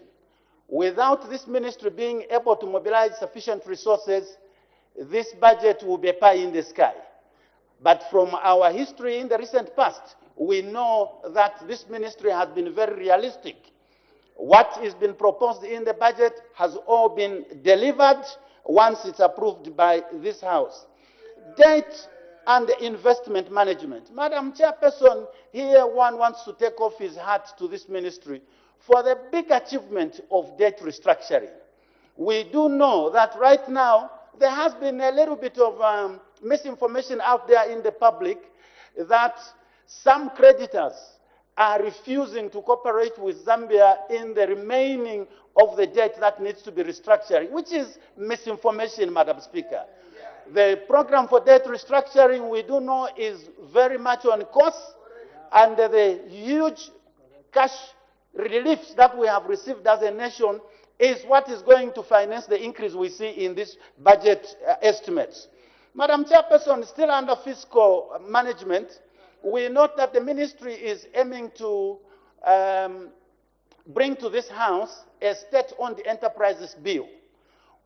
This we consider to be a very, very good step in the right direction, because our parastatals or state-owned entities, Madam Chairperson, have been problematic. At the last check, the country has slightly over 60 state-owned enterprises, and just about 32 of those are under IDC. But when you look at their performance, more than half of them are loss-making. This is a situation that obviously puts a strain on the resources of the nation and cannot be allowed to continue.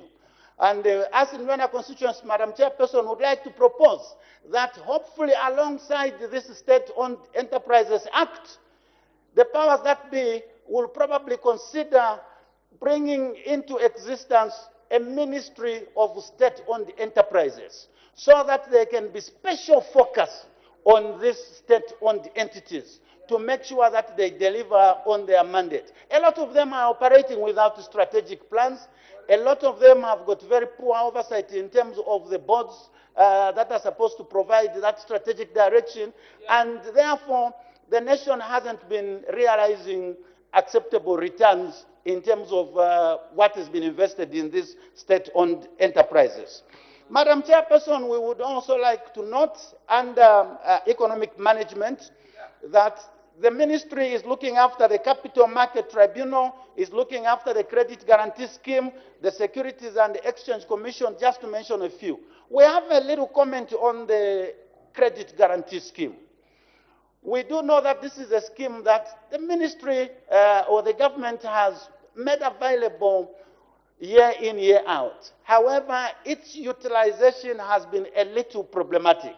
So we hope that the ministry can come up with measures that will ensure that the business community out there do take full advantage of this scheme in order to enhance their own growth and performance. Madam Chairperson, not to take a lot of time, let me just mention that the development planning and coordination aspect that this ministry is responsible for is very crucial.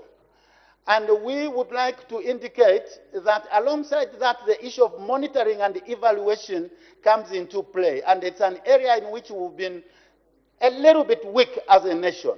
And therefore, there is need to enhance monitoring and evaluation training so that our implementation of the 8th National Development Plan can actually have got identifiable deliverables that are properly documented in order to enhance implementation. Madam Chairperson, with these few words, the people of Luena are saying they support this head, and we say thank you very much for the opportunity. Mr. Kampianga. Thank you so much, Madam Speaker, for this opportunity. Order. As the time is 16:40 hours, I suspend business for 20 minutes. Being with us on Parliament television, business of the House has been suspended for a 20-minute health break, and so we expect business of the House to resume at 17 hours. And at the time business was being suspended, on the floor of the House was Speaker, Member of Parliament, Mr. Kampianga, about to start debating Head 37, Ministry of Finance and National Planning, to consider estimates of revenue and expenditure, including capital and constitutional and statutory expenditure. And so when business resumes at 17 hours, we expect Speaker, Member of Parliament, to continue debating. And earlier on, we did see Luena, Member of Parliament, Mr. Nakoka, contributing to the debate of Head 37, Ministry of Finance and National Planning, and the Minister of Finance did present a policy statement. And just before that, the House resolved into Committee of Supply. There was consideration of the bill, the Judicial Training Institute of Zambia Bill, National Assembly Bill number 14 of 2020, and it was read the second time, and the committee stage to be taken Wednesday, 22nd November 2023. The House also considered one question for oral answer under Standing Order 76. This question came from Muchinga, Member of Parliament, and one question for oral answer under Standing Order 74. And so we'll be giving you details of these questions for oral answer later on. All right, before we take a break as well, there was a consideration of the motion, and this motion was presented by the chairperson of the parliamentary delegation that attended the 47th Interparliamentary Union Assembly and related meetings held in Luanda, Angola from 23rd to 27th October 2023 for the third session of the 13th National Assembly. And this document was laid on the table of the House on Monday, 13th November 2023. And this motion was seconded by Chikankata, Member of Parliament, Mrs. Jacqueline Sabao. And this report has since been adopted by the House. We take a break, and when we come back, we'll be able to share with you the ministerial statement that was rendered on the floor of the House. Maybe just Matimba, the subject matter of the ministerial statement that was rendered on the floor of the House. This was on the status of essential medicines and medical supplies in public health facilities countrywide. And so this ministerial statement was rendered by the Acting Minister of Health. Just now we go on a break. Remember, business of the House will resume at 17 hours. Keep watching Parliament Television. Good afternoon.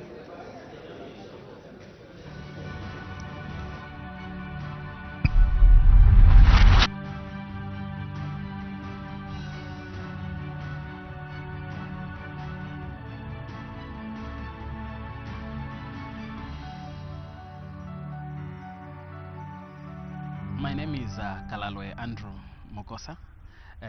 Of course, I am Member of Parliament for Chinsali, and I am 38 years of age. I'm 38 years old. I did my primary school in Chinsali. I did my secondary school as well in Chinsali. I can tell you that in grade 9 in Chinsali, I was the best pupil in the district. Even at grade 12, I got the best results in Chinsali. From there, I went to do my tertiary education. I got a certificate in business accounting. Then I got an advanced diploma in management accounting, and I got what they call a Chartered Institute of Management Accountancy certification. That is CIMA, because it comes from the Chartered Institute of Management Accountants. I also did a Bachelor of Arts in Applied Accounting. That is a degree in accounting, Bachelor of Honors and Arts in Accounting. Then after I did those programs I've mentioned, I pursued my Master of Business Administration in International Business. Then I have also done my Masters of Arts in Economics, though I am still waiting for the dissertation to be marked. That I've done that Masters of Arts in Economics with Copperbelt University. My Masters of Business Administration is with University of Greenwich. It's in England. Then my degree in accounting is with Athlone Institute of Technology, which is in Ireland. Currently, I am a student with the University of Zambia. I am pursuing my doctorate of philosophy, that is my PhD in business and accounting, and I'm expecting to finish, God willing, in the next 6 months, because I'm working on my dissertation. I am a married person. You know, when I finished my tertiary studies, I worked for National Breweries PLC. I was responsible for treasury management. That was when I was the age of 22. Then after I left the brewery, I also worked for First Alliance Bank, where I was given a responsibility of managing the Department of Compliance and risk duties. So that is my work experience. After that, I established my own company where I was working, and I joined public service as a member of Parliament.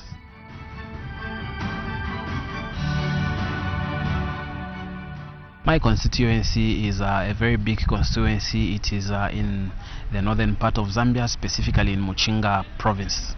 So my constituency, Chinsali, is a provincial headquarter for Muchinga province. It is a very big constituency. That's why we have been thinking of having it delimited. If you remember, a few years ago, we were pushing for delimitation.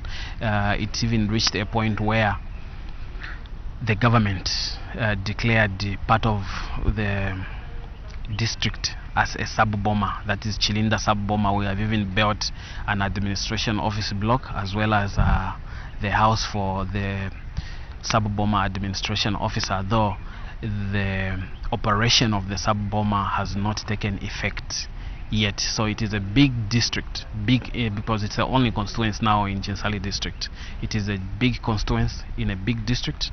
So we have about 17 wards. At first we had 15, so we added 2. We have 17 wards.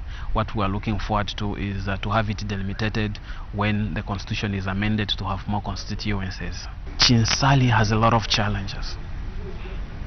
The road network is very bad in Chinsali, the whole Chinsali. That's why farmers, they have challenges in transporting their output from their farming fields or the areas where they live to the boma or to access markets. So that's why most of them, they just sell the maize to FRA. Even if it means that the price of FRA is bad, they have no option. In rare cases, you find that briefcase buyers go to the farmers where they live. Now, the danger with that is that they take those briefcase buyers, they take advantages of our hardworking farmers. So the roads are bad.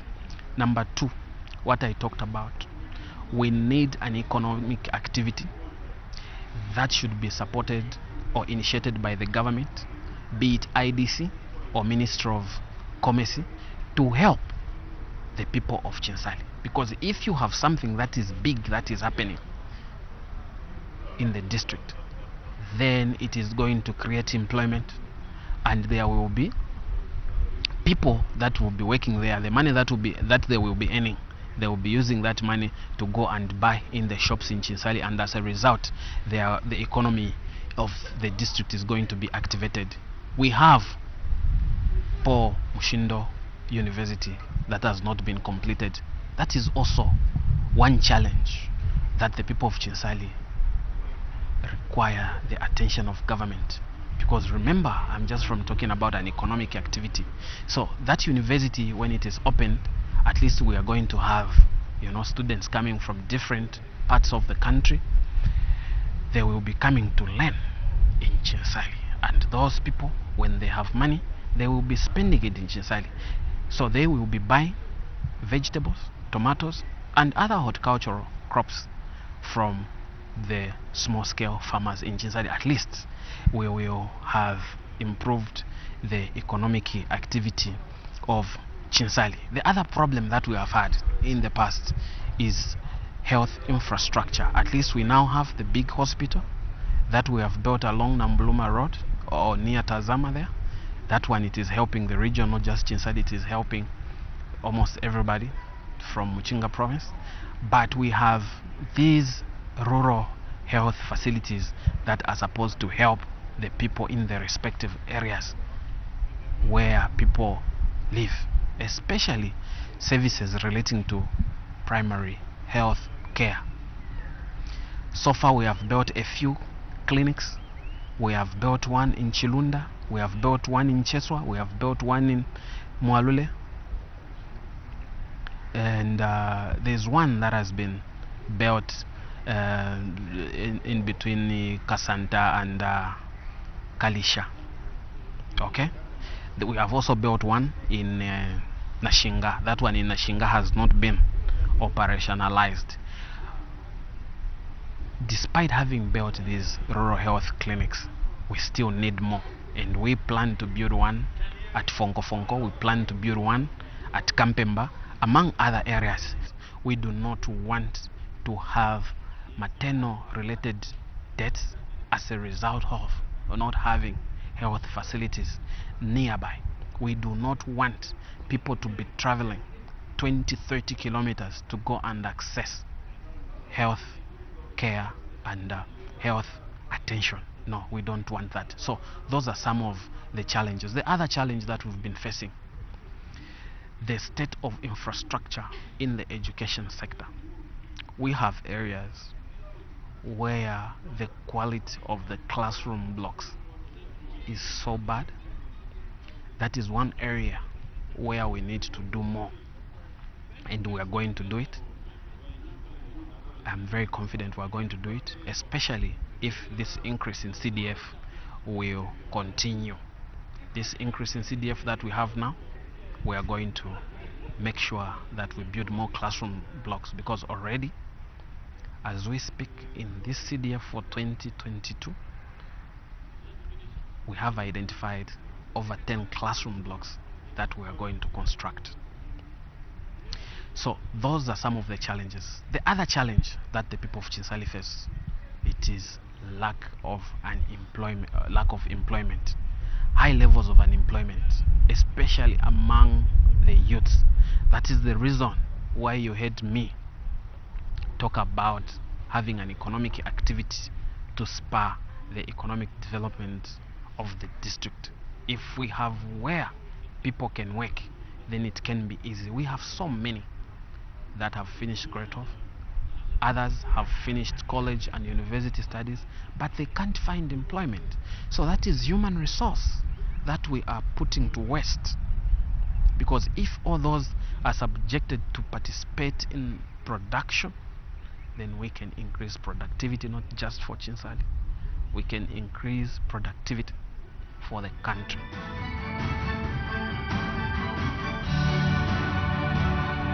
My developmental agenda, as I indicated to you earlier, is to ensure that we first of all have proper road network, because where there's proper road network, everything becomes easier. Be it farmers, they will have access to market. Be it potential farmers, they will have access to land where they can go and farm, because some areas people fail to go and farm there due to bad state of the roads. That is number one. We want to improve the road network. We have started with the township roads, which we have worked on. We have done part of it. We haven't finished. The contractor is still on site. We are also working on the Chinsali to Isoka road, which is forming part of the contract that is also going to take care of the road that comes from Nambuluma going to Chinsali Boma. So the first item on our development agenda for Chinsali is improving the road network in Chinsali. Secondly, we want to make sure that in most areas where people live, there should be a clinic nearby, because we don't want people to move long distances before they can access health care. The third issue, it's in the education sector. We want to make sure that where possible, we have proper classroom blocks where school-going children can learn. We don't want our children to be learning under the tree. We don't want that. We also don't want our children to be sitting on the floor. My desire is to have a Chinsali where all the schools have desks where school-going pupils can sit. Number 4 on the development agenda, we have to find a way of creating employment. I will constantly engage government to help us with an economic activity. that can help create employment to our people.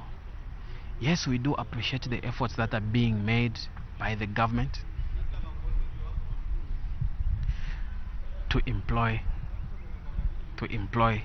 nurses and teachers. But look, the government cannot manage to employ everyone. The government needs to be supported by the private sector.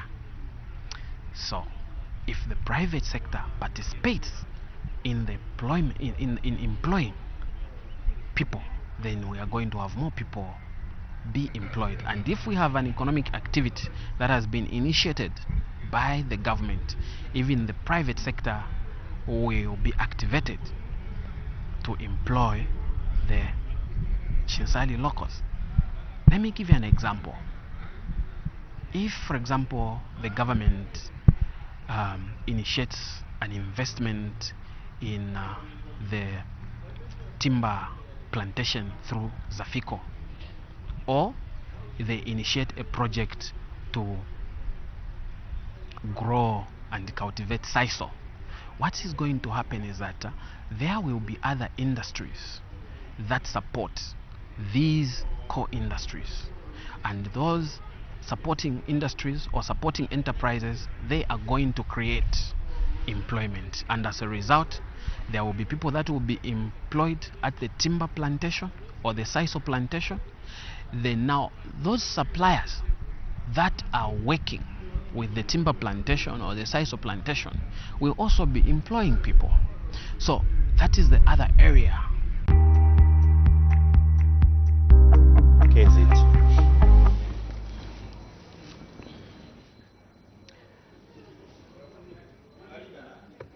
Well, thank you so much for still being with us on Parliament Television. Business still on the 20 minutes healthy break, and at the time business was suspended for that healthy break. The House was considering Head 37, Ministry of Finance and National Planning, and it was Speaker and Central Member of Parliament, Mr. Francis Kapyanga, who was about to begin debating this head. And earlier on, we did see Luena Member of Parliament, Mr. Nakoka, debating. And the minister did present a ministerial statement, and Momba Member of Parliament also debated, and this is Mr. Fred Jatila.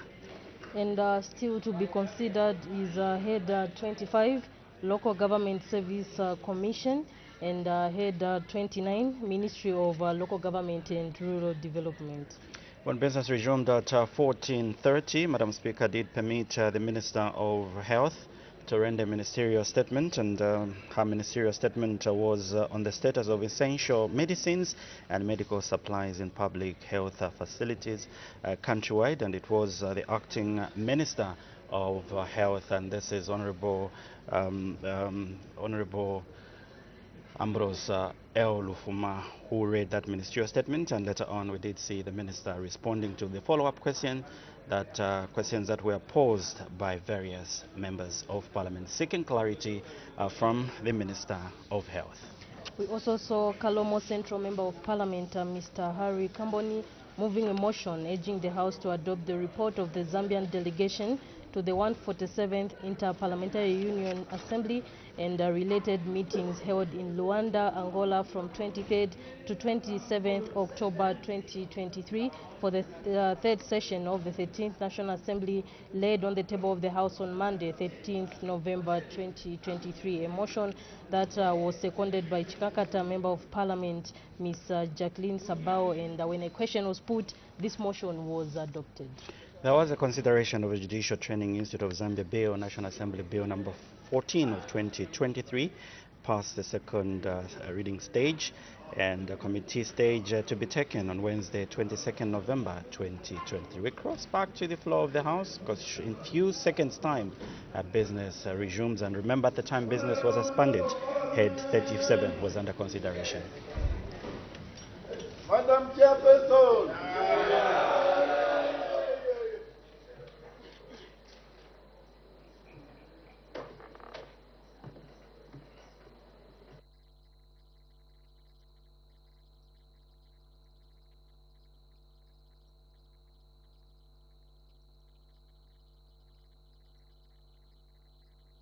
So much for still being with us on Parliament television.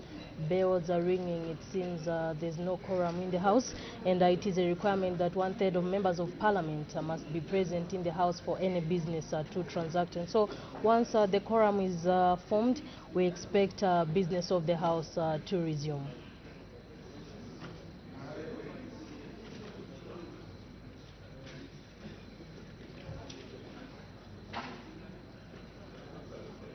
And at the time business was suspended, the House was considering Head 37, Ministry of Finance and National Planning, and it was Pika Central Member of Parliament who was about to begin debating this head. And just before him, we saw Mr. Nakoka, Lwena, Member of Parliament, debating, and Momba, Member of Parliament, Mr. Fred Chatila, did debate just after the Minister of Finance presented the policy statement. We also still have Head 25, Local Government Service Commission, Head 29, Minister of Local Government and Rural Development. So these heads are yet to be considered. Shortly, business resumes.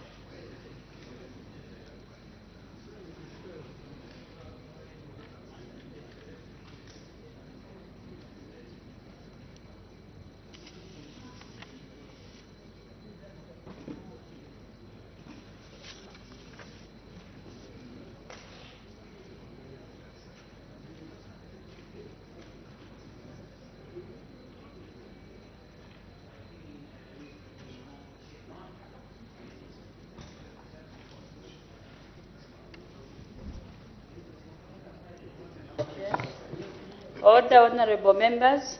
When business was suspended, the Committee of Supply was considering Head 37, Ministry of Finance and National Planning, and Mr. Kampianga, Member of Parliament from Pika, was about to start debating. May the honorable member continue? Thank you, Madam Speaker, for allowing me to add my voice to this head. Madam Speaker, one of the objectives of the IMF extended credit facility is to attain macroeconomic stability. However, Madam Speaker, inflation has gone up to 12%, exchange rate has gone up to 23.3 kwacha, high cost of living has also gone up, high prices of essential commodities, and other things that have put pressure on the living conditions of our people. Madam Chairperson, the question that one needs to ask, as I support this head, is why has the IMF failed to stabilize our economy, even when most of the harshest conditions have been implemented by this government? Madam Speaker, government needs to come in and reintroduce subsidies, more especially on fuel, because fuel is the one which is making the prices of essential commodities to go up. Our people, Madam Speaker, are suffering. I know it's easy to say question here when one is just from having a heavy meal from the break. Madam Speaker, the government should also introduce meaningful taxes on the mines. The tax holidays given to mining companies is not helping us. We are not going to attain the targeted 3-point-something million copper output. Mining companies must be taxed, and the money realized from there be put into farmer input support program, increase the number of parks, and also pay civil servants handsome salaries so that they can meet the high cost of living currently being experienced in our country. The same taxes, Madam Speaker, can also be used for government to do capital projects. We appreciate CDF, but that is not enough. We need township roads. The Minister of Local Government needs to do township roads in most towns across the country, but there is no money. We need taxes. We need a road from Mpika to Nawaria. There is no money. Yet mining companies are not paying taxes. We are taxing You are taxing. Point of order. You are taxing the Zambian people even when they are transacting on their phones through mobile services. Yet mining companies are getting away from. Order, Mr. Amen. Kamtianga. There's an indication for a point of order. I don't know who raised Is here. The minister? Yes. Thank you, young man. You kablaki. Honorable Minister, just continue. Madam Chair, I rarely rise on points of order. When I go to the order 65, facts are supposed to be laid. The member debating and misleading this House and the country at large without him comparing how this government is performing with the previous government, which had completely exhausted every little way without leaving anything. He is suggesting salary increase without providing us, showing us where the money is, which they found in MMD time, without even comparing exactly how the other government performed. And he is jumping to say he can give salary increment without actually making. Is he in order to continue misleading the people of Zambia like that? I think I need your serious ruling. The honorable member on the floor, please try to be factual and focused. Where you are supposed to present evidence, just bring it forward so that we are very sure of the facts of issues that you are bringing to the House. However, honorable ministers, the Minister of Finance will actually come at the end of the debates by the honorable member to come and respond to the issues that would have been raised during the debates. So the honorable member who is on the floor, please try to be factual and focused. You may continue. I don't know what the word factual means, Madam Speaker. We have talked about inflation, which is at 4%. That is factual. Exchange rate is at 23.3. That is factual. And it is also factual that the salaries that our civil servants are getting. You may just continue, honorable member. The salaries that our civil servants are getting are not in tandem. They are unable to meet the high cost of living that is currently prevailing. Madam Speaker, Madam Chairperson, I was on the issue of taxes. Even our farmers, currently, they are sharing farming inputs in Medas. But if taxes were collected from the mines, which is the backbone of our country's economy, government would be able to increase the number of parks to enable every Zambian who is capable of venturing to farming to get inputs. Madam Speaker, the other issue is the issue of infrastructure development. Currently, government is not doing much of capital projects unless PPP. But we have roads that cannot be done under PPPs. We have infrastructure that cannot be done under PPPs. If right taxes were collected from the mines, these things can be done. If right taxes were collected from the mines, even some of the debts that we are struggling with can be done. Also, the Minister of Finance needs to update the nation on the status of the deal stuck with our bond holders. Because yesterday, Madam Speaker, allow me to quote, Reuters yesterday reported that Zambia's official creditors, including China, rejected a deal the country struck with its international bondholders because they believed its best case scenario did not deliver debt relief comparable to what they offered in a separate deal, two sources familiar with the talks said. The Minister of Finance needs to update the nation on the status of this issue, Madam Speaker, because people of Zambia deserve to know what is happening with the highly celebrated debt restructuring. Has it been affected by the departure from the rule of law? Has it been affected by the departure from the respect for human rights? Has it been affected by the departure from constitutional rule? Madam Speaker, the Minister of Finance needs to update the nation on such a very important issue. We know the International Monetary Fund in their report, they said they wanted government to stick to the rule of law. If has been any departure and they have not noticed it, then we know the debt restructuring could be affected. But people should not continue speculating. It's the duty of the Minister of Finance to update the nation on what is happening right now regarding this very important issue.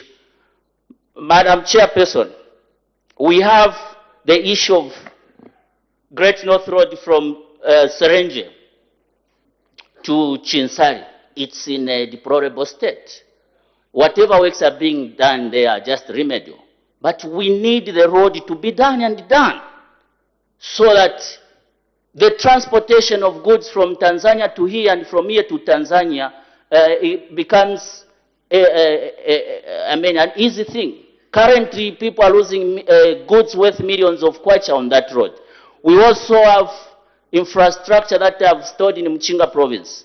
I support this head, Madam Chairperson, I can only appeal to the Minister of Infrastructure not to forget Mchinga province. It's a new province. It needs government's attention in all areas, including township roads in areas, trunk roads and other infrastructure that our province needs. And that can only be achieved if the right taxes from the mines are collected. I thank you, Madam Chairperson. Thank you. We don't have anybody from the independent, so I'll take two more, Mr. Mutike and Mr. Kambita. Thank you very much, Madam Chair. The people of Mongo Central want to place it on record that they do support the 10 billion budget.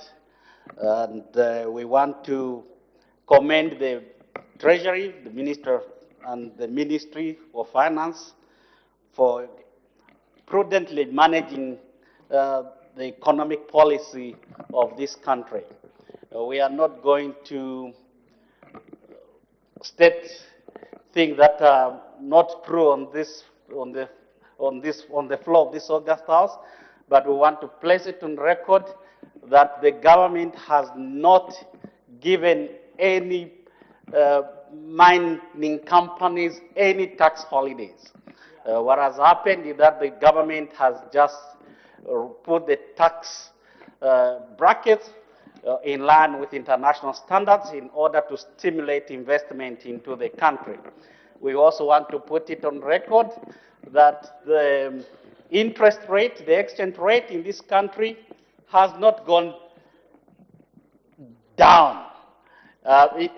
When the New Dawn government took over the government, the interest rate was, the exchange rate was at 23 kwacha to a dollar, right? 23 kwacha to a dollar.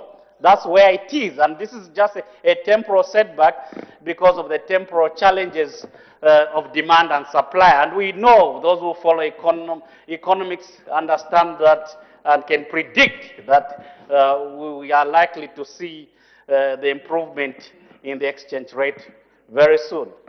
Madam Speaker, the people of Mungu Central want to commend the Ministry of Finance for the increment in CDF. I think CDF is a game changer, and we want to commend and plead with you that even next year, let it go up, because we are seeing the difference that is bringing in the lives of our people. Schools are being built, clinics are being built, roads are being built in this country. And we are seeing an improved level of investment in the infrastructure because of the prudent management of the Treasury. Madam Speaker, we want also to commend the ministry and the minister on how they've managed the debt restructuring program. I think for people who don't understand some of these things, I think Honorable Nakoka can always offer these things, explain them pro bono without any explanation. So the common framework that the minister and his team are busy negotiating with official lenders and the private lenders requires that all these agreements are in tandem with one another, and all the people we borrow money from agree to all these things. So there's no debt restructuring which is failing. Debt restructuring is on course and will be successful and will be concluded. And this country, we have a minister who has won many awards, and we know for sure that is up to the task. We know under the new Dawn government, even debt now is being acquired through Parliament approval, unlike in the past, where debt was being acquired at bars, probably. When people are drinking, they'll be just signing things. That's what used to happen, because we never used to see that Parliament has approved this debt. But now things are being handled in a very transparent manner. So we want to congratulate and commend the ministry for the transparency at which the government is doing all these things. Madam Speaker, we want also to encourage the government to increase the tax base, because we do realize there are so many other businesses, most in the informal sector, who are not paying tax. And it is important that as you mobilize resources for the physicals, we look at all other options that we can have in order to ensure that we have maximum revenue that the country can generate. I think it is very important that we encourage our citizens, we encourage everybody in the private sector to pay their taxes. We all want to do our bit to improve our country, to develop our country. We can only develop our country if we all do our bit. And we can only do our bit if all those who are earning income, who are earning money, are able to pay something back to the treasury. Let's give Caesar what belongs to Caesar. I think it's very important to be doing that. Also, Honorable Minister, the Public Finance Management Act, I think it's one policy that needs to be internalized by those in the public service. I think we have a lot of corruption, we have a lot of misuse of public resources, and if there can be adherence to the Public Finance Management Act, I think it will go a long way in terms of improving the quality of public management, public resources. It's very important that internal audits are improved to ensure that those charged with the responsibility of looking after public money are doing that in a manner that promotes good governance. So, Honorable Minister, Honorable Madam Speaker, I think with those few words, the people of Mongo Central want to support the 10 billion budget that has been presented, and we thank you, and I beg to move. Thank you. Thank you, Mr. Kambita. Madam Chairperson, I would like to sincerely thank you for the opportunity that you've given us, the people of Zambezi East, to debate head number 37, Ministry of Finance and National Planning. Madam Chairperson, I'd like to anchor my debate on two broad lines as presented by the Honorable Minister in his policy statement. Budget credibility will be the first one. Under budget credibility, I would like to focus my debate on the CDF and demonstrate how that has been achieved, and probably make comments on other aspects of financing that the ministry is responsible for which and has actually proved the budget credibility claim. I also focus my debate on priorities that the ministry has actually set for 2024, which, according to the statement, are actually drawn from the 8th National Development Plan, and there are about 8 programs from the 8th National Development Plan that the minister alluded to, that the 2024 budget for his ministry will focus on. But again, I'll cherry pick from those 8 to comment, and then I'll conclude it on cementing how this ministry is performing now and making a comparison with the previous regime so that we see how we are performing, and then probably we can make adjustments from the comments I'll make.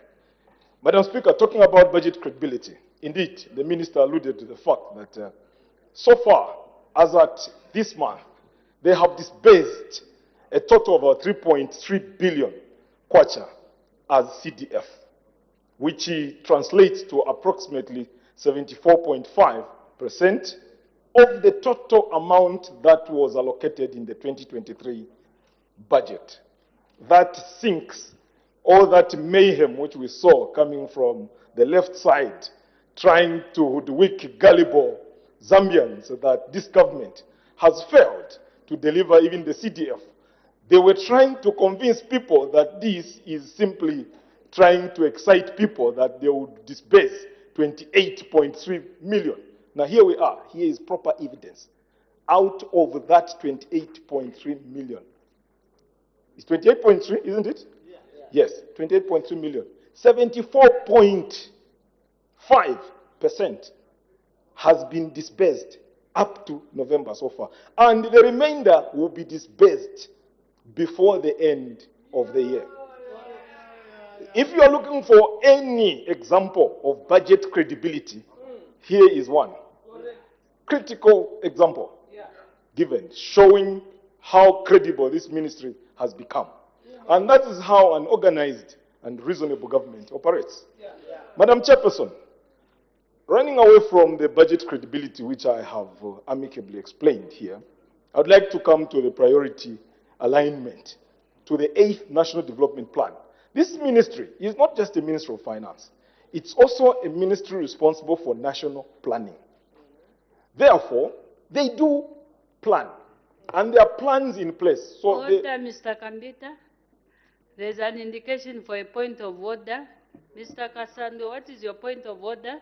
Thank you very much, Madam Chairperson. The member who is debating has just made a statement that so far 74% of the total CDF has been disbursed. Because what I do know that, like for Bangor, we have received 12 million. Okay? 12 million is the money that is sitting in an account. That is less than 74%.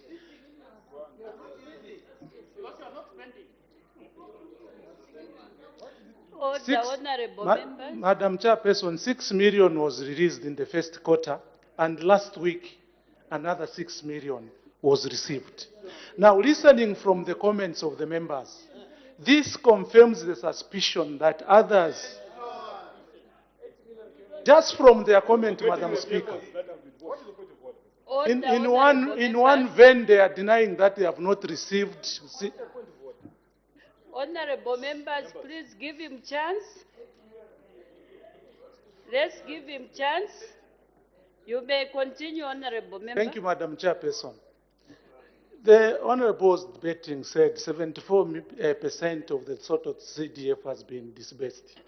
And I wanted to say that for Bangweulu, we received 6 million last week, which makes the total of 12 million for out of the 28 million kwacha. So it's the member who was debating in order to inform this platform or the nation that 74 million has been disbursed so far without putting evidence on the table, so that we 74% without providing evidence.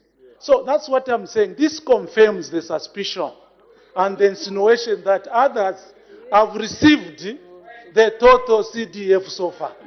Is the member You are lucky I'm in a good mood today. So I will not respond Mr. to you. Kasandwe, please just wind up on your point of order.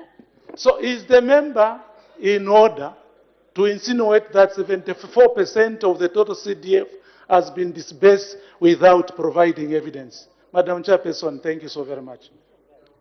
You are done. Thank you. Mr. Kasandwe, you haven't even cited your point of order. No, you didn't cite it. However, I'm sure the minister will respond to that, to give us a correct position on the disbursement of the CDF. But the honorable member, please, let's always cite our points of order. Thank you. Mr. Kambita, you may continue. Thank you very much, Madam Speaker. I will not be detracted by that point of order. I'll still stick to my line of thoughts. I was moving away from the budget credibility, which I know, as you have ruled, the minister will come and elaborate further, and come to the priorities that the ministry has set.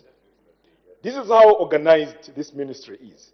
If you see, the priorities of 2024 are anchored on the themes that are contained in the 8th National Development Plan.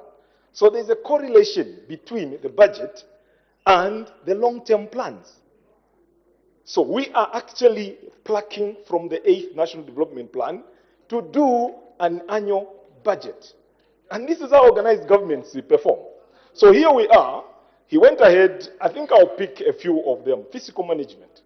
In fiscal management, there is a quest to increase domestic revenue. And measures are being put in place. You know, measures like putting in fiscal devices and many other measures in order to broaden the tax base. An example of which was given here concerning, during the budget speech, concerning the small amounts that will be gotten from these mobile money transactions. Broadening the tax base. These are the ideas that we cherish, and you can see that there is movement in the right direction. And this is coming from the 8th National Development Plan. So there is a connection between the 8th National Development Plan and these annual budgets which we are debating here. So you see how organized we are, and now you compare it with the yesteryear way of governance, where we could come here, plan and approve a budget, and yet people would be having debts, mounted at the National Road Fund and the like, and the contracts were given and shared as if they were sharing beer. Madam Chairperson, this is how you can see how organized this government is. Something to do with fiscal management as well. There is an increase to finance grant-aided institutions. Grant-aided institutions. This time now receive monies and as and when they need it. Because these complement the efforts of government in order for a country to run. Some institutions almost came to a halt in the previous regime because they could not get the funding. Which of the government institutions today can even complain about financing in this regime? Tell me. None. So, honestly speaking, where else can you get a better government beyond this one, which is so organized like this? Internal audits. Internal audits used to be a formality. You saw the scandals that happened at the Ministry of Finance in the previous regime. Some matters are still in court. I can't comment about them. Because the internal audit, the internal control systems had collapsed. Treasury was like a field where people would just decide where to take money and share it in a way, in one way or the other. Now, the National Treasury is well respected. There are proper internal controls. The internal control units are actually strengthened. And here is more money being allocated to strengthen these internal control systems. All this is targeted at proper fiscal management. And many others in terms of indicators of how the economy is being made. Inflation is one example. From 24% to now hovering around 10.4%. That's a plus in the right direction. and we plan to bring it even further down to around 8, between 6 and 8% next year. God willing, we can achieve that if the physical space actually increases, if we can produce more, if our mines do well, and many other avenues where this country can actually gain and grow.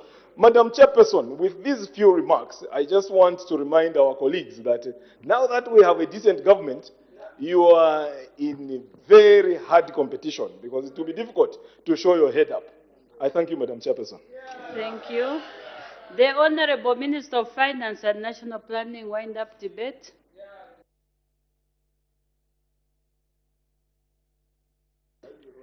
Thank you very much, Chairperson. And I thank the members who have debated. I'm compelled to respond to a few things, Madam Chairperson.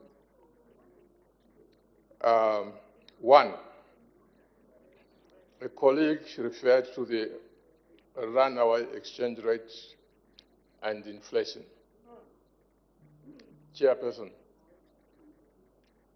this exchange rate, when this government took over, it was a 23 quarter to the dollar. 23 quarter to the dollar. It has merely retained where it was before. So those who created the exchange rate from moving from 4 quarter 8 ngwe to the dollar to 23, today they can have the courage to say the exchange rate is in a runaway situation. Why are you silent about the fact that you drove it from 4 quarter 8 ngwe to 23? I would be keeping quiet, Madam Speaker, and admiring the performance of this government if I cause such a problem. Madam Speaker, a colleague says the mines are getting away with very little tax, forgetting the fact that today the mining industry is the biggest payer of taxes in this country. The ones that are not paying are actually the informal sector, which includes many of our local people, unfortunately. But more importantly, they are forgetting to say that this government has merely brought the exchange rate, the tax to international norms, away from where they had packed it.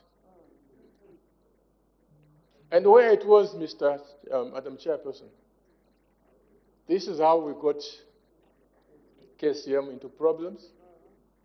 This is how we got Mopani into problems. This is how we were definitely going to get FQM into problems. This is how we were definitely going to get Romana into problems. So had the colleagues continued on that trajectory, today we would not be talking about any single mining company in the Zambia.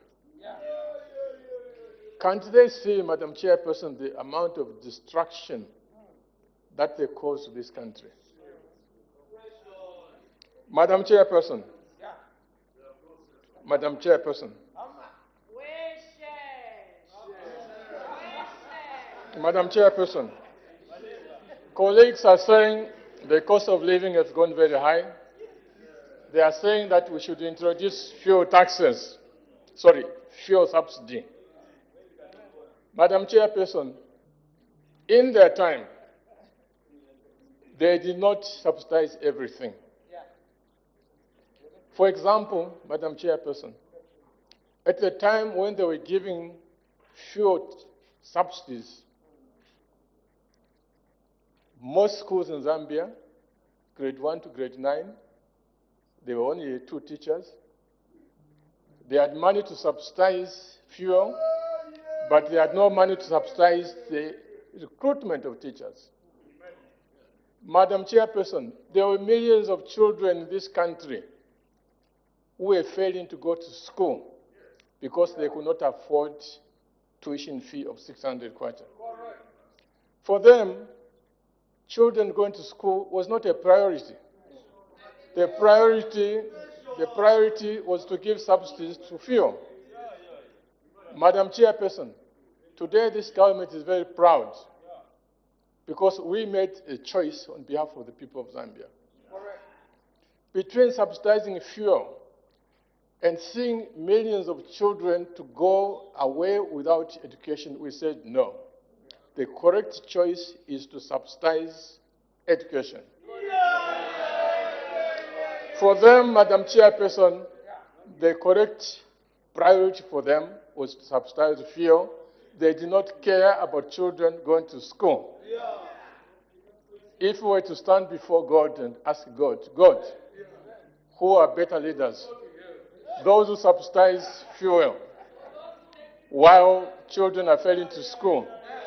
God, which are good people, God would say, UPND people are the good people. Madam Chairperson, I thank you. Thank you. We make progress. Head 37, Minister of Finance and National Planning. Head total 10 billion, 98,858,113 kwacha. Any debate? Any objection?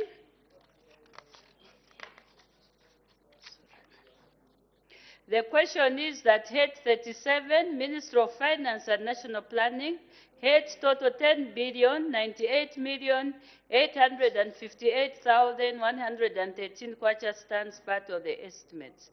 Mr. Banda. Thank you, Madam Chairperson. Madam Chairperson, or Minister, on page 392,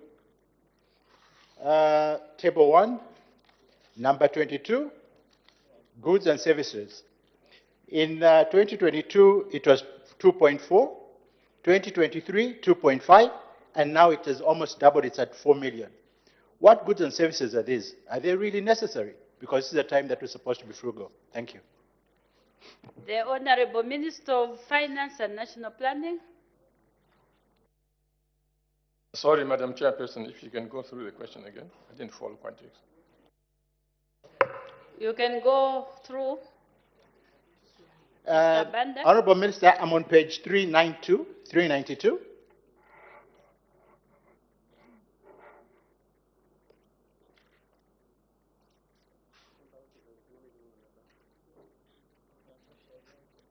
That's Table 1. Item number 22. That's goods and services. The allocation in 2022 was 2.4. The allocation in 2023 is 2.5. And the current allocation is 4 million. So meaning this is more like doubled. And what type of goods and services are these? Do we really need them at this particular time when we're supposed to be frugal? Thank you. Honorable members, you were mentioning the figures. You even mentioned the figure for personal emoluments for 2023. However, we are talking about the goods and services for 2022, 2023, and 2024. The Honorable Minister of Finance and National Planning. Thank you very much, Madam Chairperson. Madam Chairperson, the bulk of that is in fulfillment of the undertaking by this government that when people retire, within 3 months, they must get their dues.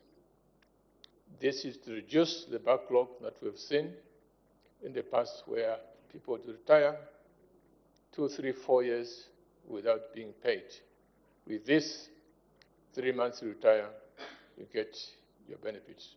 That's where the bulk of this money is going. I thank you. Thank you. Mr. Mwambazi. Thank you, Madam Chairperson. I just wanted the Minister of Finance to clarify on public financial management, 3422,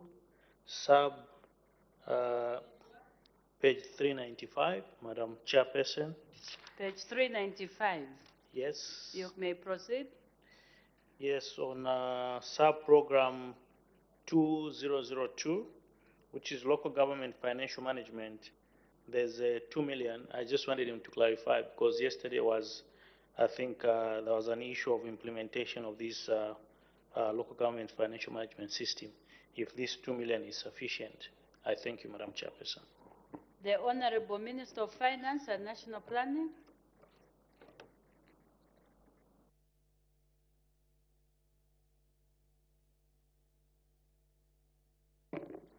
I thank you, Madam Chairperson. The 2 million there under the Ministry of, sorry, the 2 million there that we see. Just give me a second.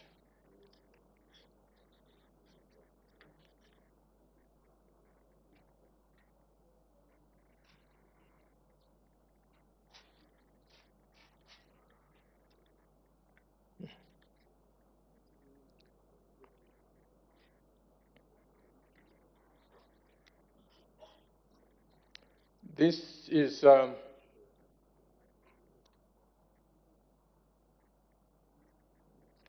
yes, this is to support the salaries and emoluments and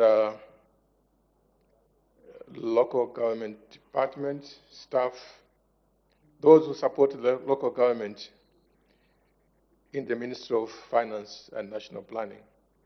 The ones who make sure that issues to do with CDF and all these things are properly followed up and monitored and money dispersed. Thank you. Thank you. I put the question. The question is that head 37, Minister of Finance and National Planning, head total 10 billion, 98 million, 858,113 kwacha stands part of the estimates. As many as are of that opinion say aye. Aye. Of the contrary say no. The ayes have it. The question is resolved in the affirmative. Head 37, Minister of Finance and National Planning, head total 10 billion, 98 million, 858,113 kwacha is ordered to stand part of the estimates. We now move to head 25, Local Government Service Commission.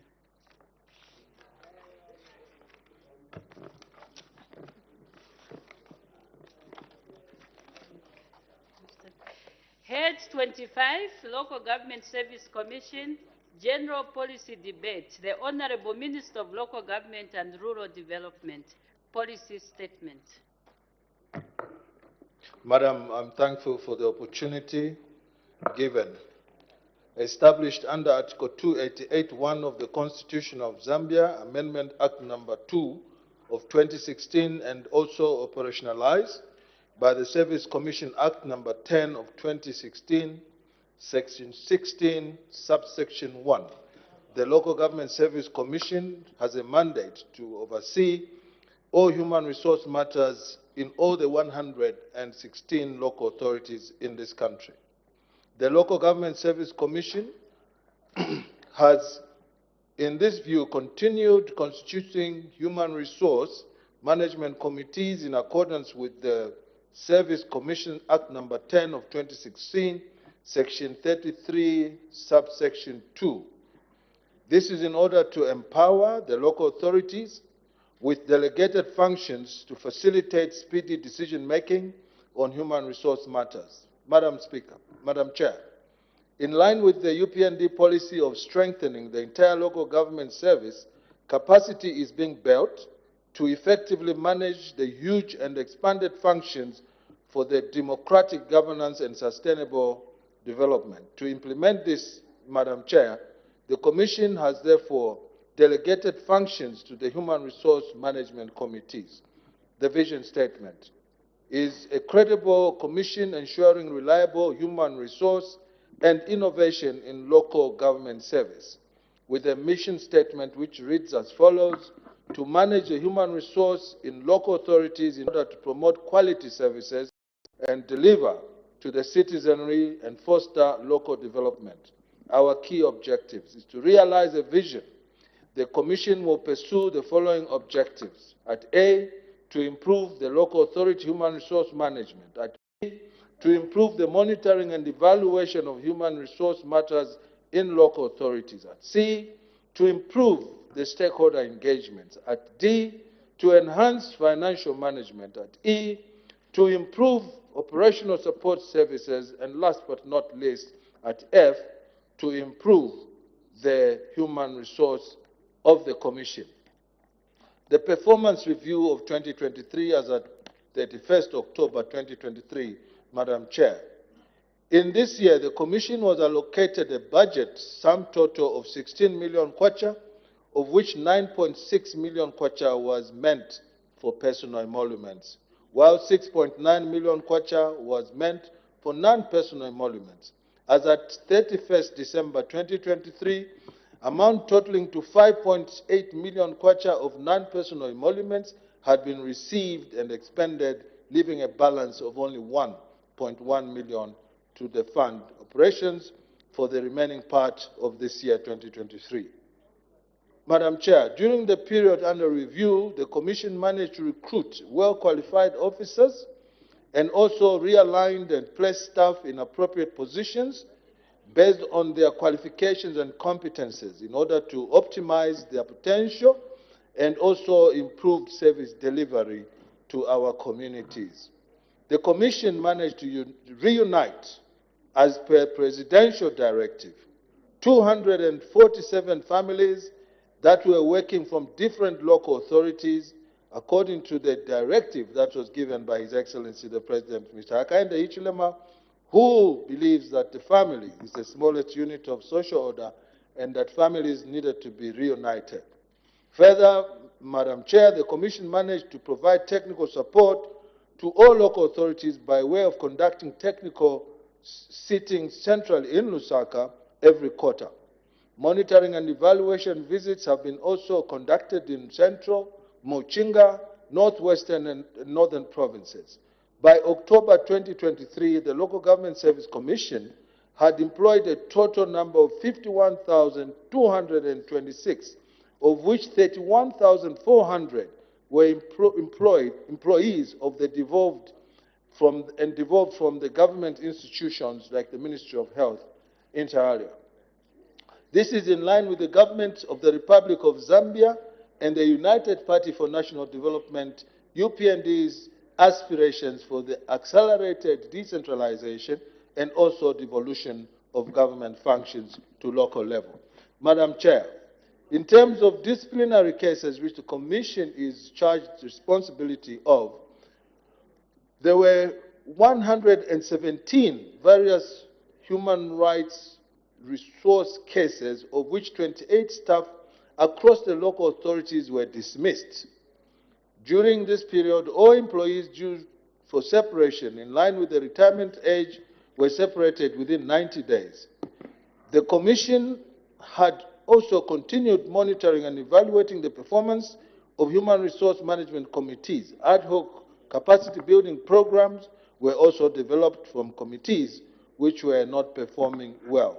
Monitoring and evaluation of adherence to set standard of the municipal services provisions was done during the period. Most local authorities were adhering, and the results as at 31st of October 2023 were standing at 85% of those that were compliant. Priority programs, Madam Chair, for 2024 are as follows.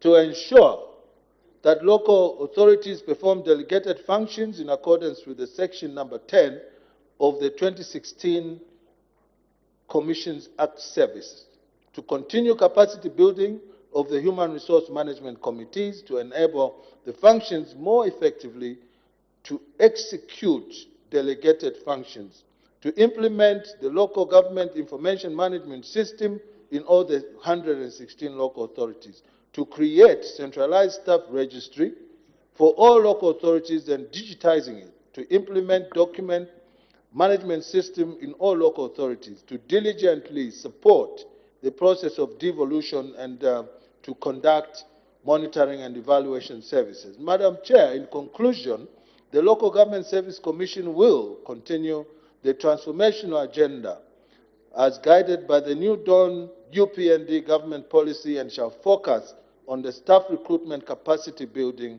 technical support, human resource reforms, and also monitoring and evaluation of activities in order to ensure efficient and effective functioning of local authorities. Within this process, the modernizing of work, processes, and procedures will be given priority. As I terminate, Madam Chair, we are also going to enable the improved service delivery to our citizens. The Commission now requests the approval of the budget of 23.8 million kwacha, and as Minister responsible, I'm seeking the favor of this House to approve next year's planned expenditure. I beg to move. Thank you. Mr. Nyambose.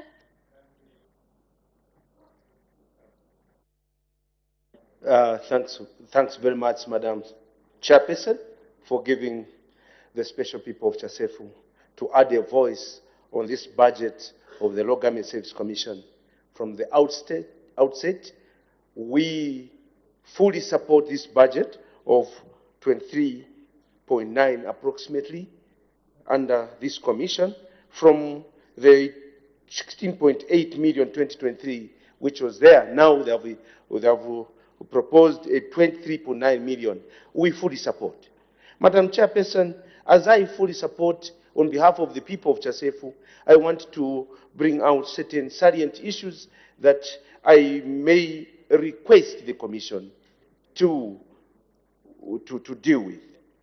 From the mandate of the Commission, which is to appoint, confirm, promote, transfer, separate, discipline, appeal, and train some professional staff, it is important that I pick out a few areas that I feel there are certain gaps. The core mandate or the core function of the local authorities is to deliver services. Not only services, but quality service. And I want to note that this time we have, I want to thank the government and the Minister of Local Government, we have a functional local government system. I can term it a functional local government system because credibility has come to the councils. Through the CDF, councils have got to show what they are supposed to do. That is, doing the roads, providing cleansing services such as cleaning our streets and collecting garbage, which thing was not there before. Now that credibility is coming to local government, we need to look at certain areas that we need to improve. One of the areas, Madam Chairperson, is the area of appointment. This commission inherited a labor force which was concentrated more on administrative position and not functional or operative positions such as engineering. For us to improve, to have effective service delivery, we need to focus on this core department, the core department of engineering and planning. There are certain councils, everyone will agree with me here. When you go to certain councils, even small councils, have got 5 administrative officers. Administrative officers 5, then you have got 3 human resource officers. Then you have got a chief human resource officer. You have got a deputy council secretary. Then you have a council secretary. Doing what? The core reason why we have councils is to deliver services to the people, which the services are out there in the communities. So we need to revamp or to improve the engineering department. My call to the Commission is to ensure that we look at this engineering department and planning department, because for the CDF to succeed, we need proper engineers. Do we have them? Some of the engineers are not qualified, they're not experienced, I beg your pardon.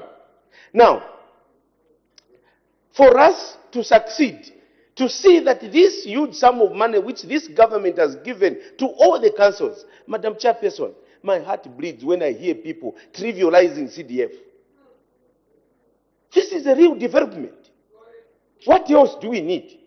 Money given to the local authorities, to the people, to decide on their own. And we should ensure that that money is utilized properly by having experienced engineers. Madam Chairperson, we used to have a college called Chalimbana Institute Training College, in-service training college. Each person who is employed then used to be taken to Chalimbana for in-service 3 months, 6 months, so that they can be oriented about the unique institution which is called local government. Because you are dealing with chiefs, you are dealing with the community. You cannot just come from Copperbelt University and start working in the councils. You will not know how to handle the traditional leaders. So for us, even these engineers, they may be qualified, they need to be oriented on the local government administration, knowing how to handle with the... So, we need this appointment of staff. These people who are in the administrative, top-heavy, we should cease recruitment in that area. We should recruit in those areas that we need. Then there was performance targets which were given to our chief officers. Each person, you will note that from this council, a town clerk is performing very well. You transfer that town clerk to another council, even the council improves. You transfer to another council, that council improves. But certain officers, from here is a failure. You take him to another council, is a failure. We need to revamp the performance management system and by giving them performance targets. The other issue that I want to talk about is the transfers, as the Honorable Minister has indicated. We should not separate couples. If you want to transfer a couple, they should be within the province. We noticed that there were transfers, Madam Chairperson. You transfer someone from Chongwe to Shangombo. That is punishment, it was not transfer. This was happening in the previous regime. And these people are couples. So we need to ensure that we go in line with the President's vision of uniting people, and the Minister has alluded to it. I salute you, Honorable Minister. The other issue I wanted to talk about, Madam Chairperson, is the issue of separation. The Minister of Finance has indicated, and we salute what the Minister of Finance is doing. The workers in councils, when they retire... Order, Mr. Nyambose. There's an indication for a point of order. Thank you, Madam Chair, and sorry, Honorable Nyambose, you're debating so well.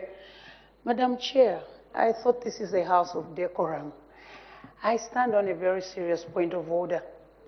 Madam Chair, why is it that the Member of Parliament from Winirunga is shouting like he's in a beer hall? He's really disturbing my following. I really want to follow what the other member. You can even hear. This is a house of decorum, Madam Chair. I need your indulgence. Maybe it should not be, we put up, don't come here when you pass a room behind this parliament. There's a bar there, Madam Chair. I thank you, Madam Chair. But I seek your serious indulgence, Madam Chair. Have you cited the standing order?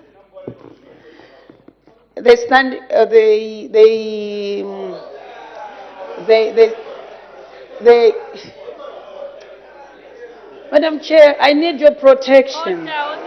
These guys are in a beer hall, Madam Chair. Order, honorable members. The Mwinilunga MP. Have you cited, honorable members? Madam Chair, I think it should be it should be 20, I think 202. 202. I've not, but it's 202 if I'm not mistaken. As per our custom in here, Madam Chair. Thank you. Okay. Honorable members, I think we know the language that we are supposed to use, question, such statements, but I'm sure the honorable member is complaining about the loudness, which really the presiding officer, especially if it's the proper language that is acceptable, I think the presiding officer has no control. However, I think we can please all the honorable members. I think, honorable members, we are in the August House. Let us try to, what is the right word? To observe the rules of the House. Because what is important, we want the Zambians out there to hear the debates. They want to hear what you have for them, especially over this very important head. I've even seen there a lot of you that have indicated, which shows that this head is very, very important. So can we please also consider the Zambians who are listening so that they are able to get the message from this House. So maybe with that guide, let's not shout so much. We know our projections, which the presiding officer can't control, but I know we can do something just to allow the Zambians out there to get something that is being talked about on the floor of this House. So we may continue. Let's make progress. Thank you very much, Madam Chairperson. I was talking about separation. The Local Government Service Commission is the mother of the workers, and they should take care of the worker from the inception to retirement. How much do they do to ensure that when one retires, as has been the principle of the New Dawn under well espoused by the Minister of Finance, a worker is paid 3 months after retirement? I know this government, I know what I'm talking about. They've done a lot, even to bring stability with the Local Government Equalization Fund that has been flowing consistently. But we should be looking for resources in the budget to ensure that our workers, they retire in dignity. So this issue of separation is a baby of the Commission to ensure that this person who is exiting is able to exit in dignity. With those few remarks, I fully support this budget which has been presented, and I beg to sit, Madam Chairperson. Thank you. Mr. Mutelo. Thank you, Madam Chairperson. To start with, local authorities are the bedrock of any government. For delivering services to the people. But this commission is the one charged to take care of the human resource of any local authority. Number one, if a staff is problematic, for example, in Shangombo, then you transfer the same to Mwenilonga. You are transferring problems. I've heard of the disciplinary committee. What's the work of that committee? How, in some instances, Madam Chairperson, they would even promote such a one. Such a one will get a promotion. Let the commission put its foot down, more so with the enhanced CDF. The capacity building of officers must be there. How would, for example, Mitete local authority operate when the director of works is not there? How will such a local authority operate? As much as I'm agreeing, more so with the increased budgetary allocation to the Commission, let them also do their work. They are capable of bringing sanity. It may not be within a day, but let sanity be brought to local authorities. All this money is going to the local authorities. Some of this staff do not have the regard for the elected people, the councillors. They don't have. I should think the authority, this commission, must tell the staff in the local authorities to give the right respect to our councillors.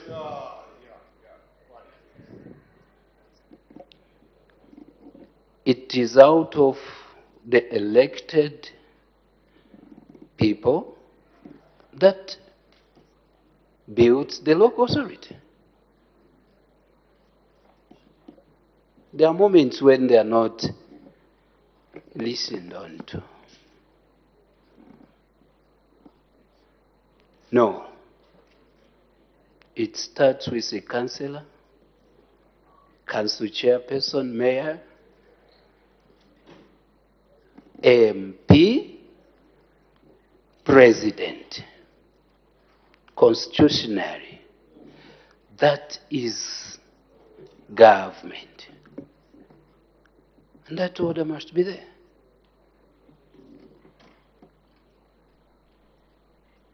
We are glad, Minister, working with this commission. We would love to see councils, say Monze, if the CDF is not being utilized, I'm just giving an example. Any other local authority, maybe Lupososhi, who would be at fault? You have the money, the human resource capacity is there, works are not moving. Butata wins kakai. Butata wins kakai means ukalu ulikuli. Ulihali ukalu. I'll repeat, you have the money, you have the personnel, works are not moving. Where is the problem? Where is the problem? So, let the Commission take keen interest. We cannot be having monies sitting in the accounts of local authorities and works are not moving. That's what it means, Madam Chairperson, as Vutata Kanti Winzi Kakai. Where is the problem? Where is the problem? Who is stepping on the progress. Who is that one? I feel the Commission has a lot of work to do. Chairperson, we want to see services being delivered to people in Mitete, Kaputa, Chiyenge, Lupososh. With those very few words, Madam Chairperson, thank you very much. Mr. Shakafuswa.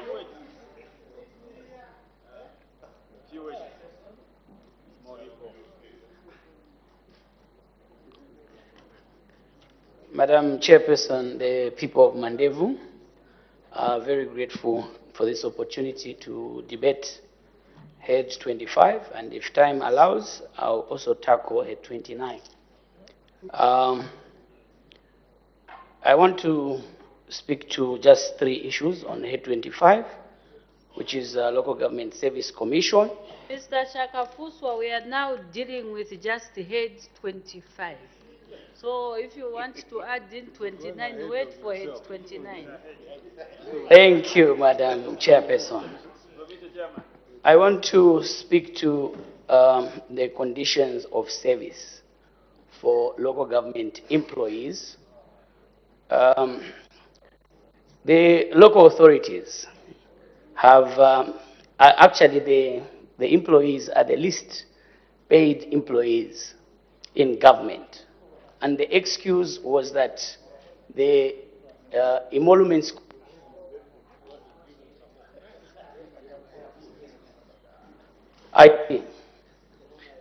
now that we have the Emolument Service Commission, we cannot allow a situation where councils have continued to operate with the low caliber engineers. Councils do not have machine operators. I'll cite the example of Lusaka City Council, where we have bought capital equipment for doing roads. The authority does not have machine operators. Why? Because the salaries are too low.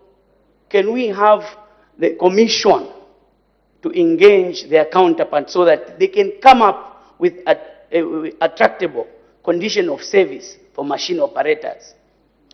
Madam Speaker, Madam Chairperson, engineers, Lusaka City Council does not have enough engineers.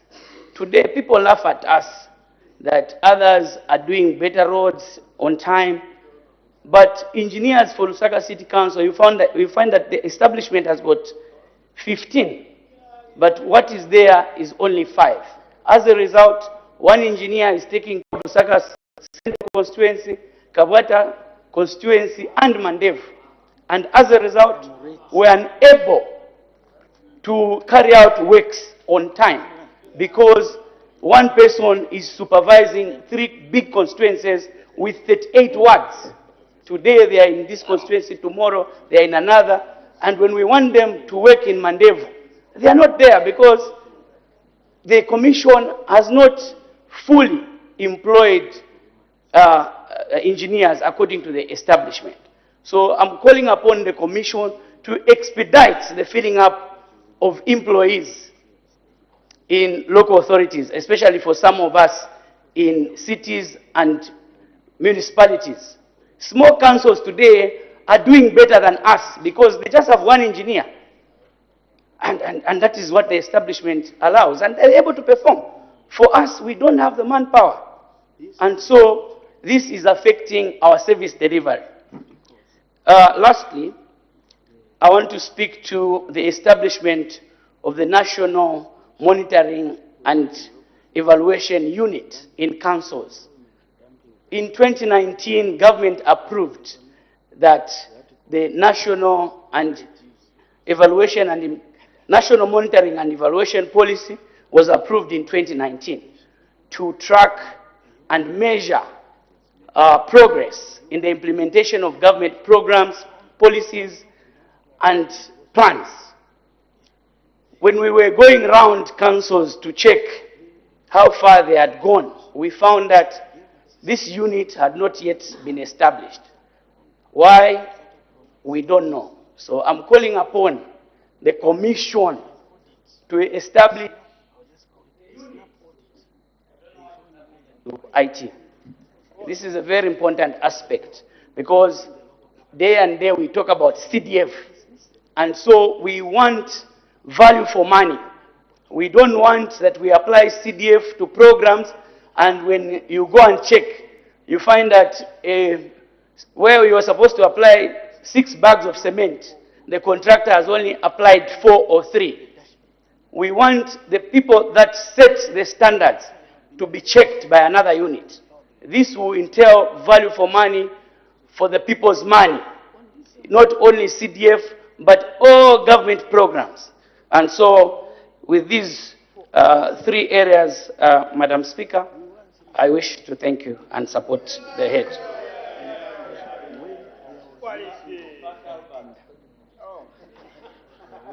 Honorable Minister of Information.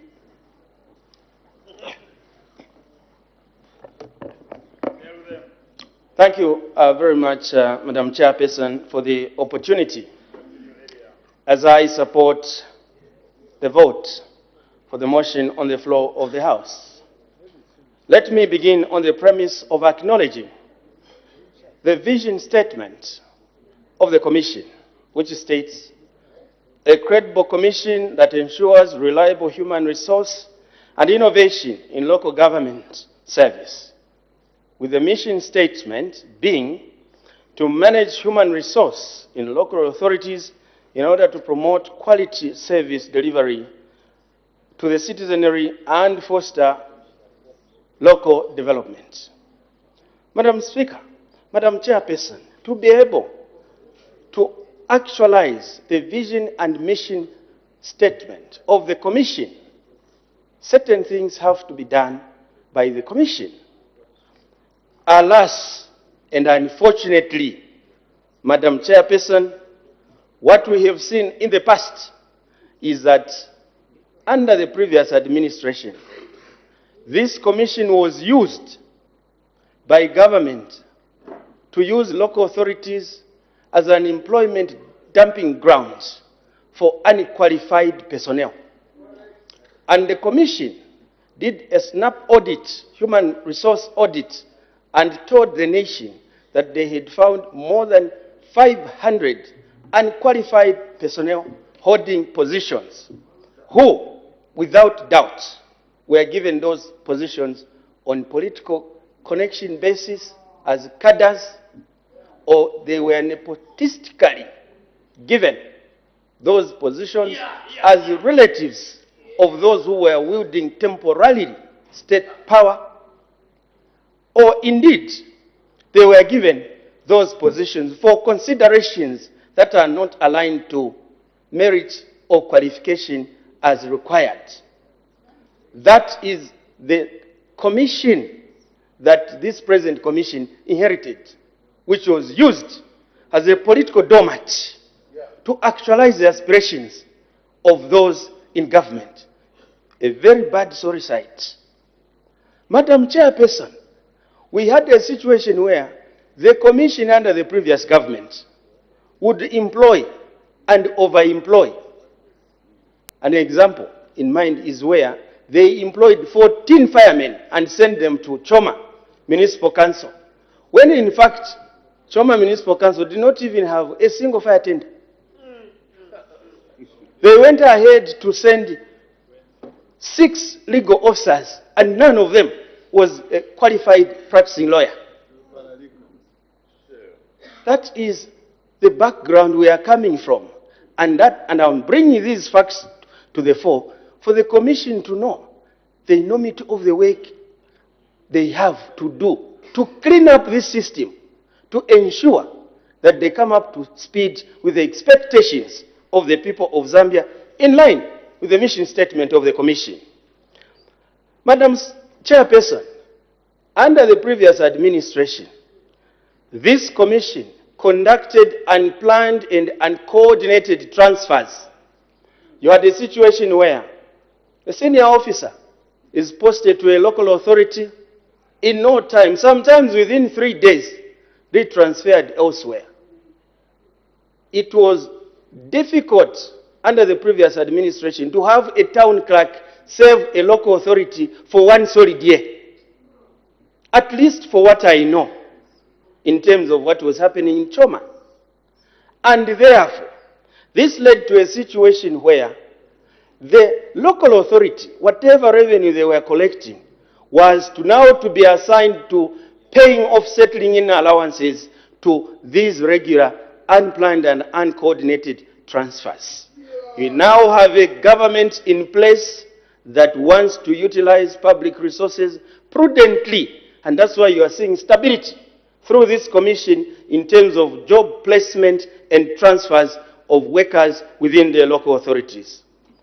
The commission under the previous administration, Madam Chairperson, was akin to and used to performing acts of unconstitutional appointments of staff in the local authorities, in total contravention and defiance of Article 173, requiring gender parity in appointments, and also Article 259 of the Constitution of Zambia, requiring ethnicity consideration when you are appointing officers in public office. Today, if you are going to do a printout of town clerks across the country, as inherited from the previous administration, town clerks, council secretaries, directors of finance, directors of planning, directors of that, they are skewed to be coming from one region of this country, which should never have been allowed if we had a government that was adherent to constitutional dictates. These are realities, and this information is in public domain. Madam Chairperson, we now have a prudent government that has allowed this commission to work in tandem with its professed mission statement to be able to improve human resource and also revenue collection. The government has created a conducive atmosphere for the commission, and through the commission, the local authority, to collect revenue in a serene and conducive environment at bus stops and also at markets. Unlike what we used to see, Madam Speaker, under the previous administration, where bus stops and markets were turned into a political playground, with cadres being the authority unto themselves, levying citizens, levying motorists, levying bus operators, and sharing part of those proceeds with a particular political party in power. Madam Chairperson, this is a legacy that we are talking about. This is a legacy, a terrible legacy that this commission should not allow.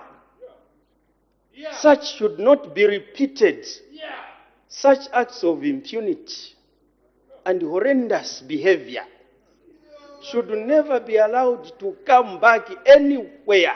Order, Honorable Minister. There is an indication for a point of order, though we are running out of time. Yes, Madam Speaker, 65, content of speech. We are discussing the Local Government Commission. How does the running of markets and bus stations come into this issue?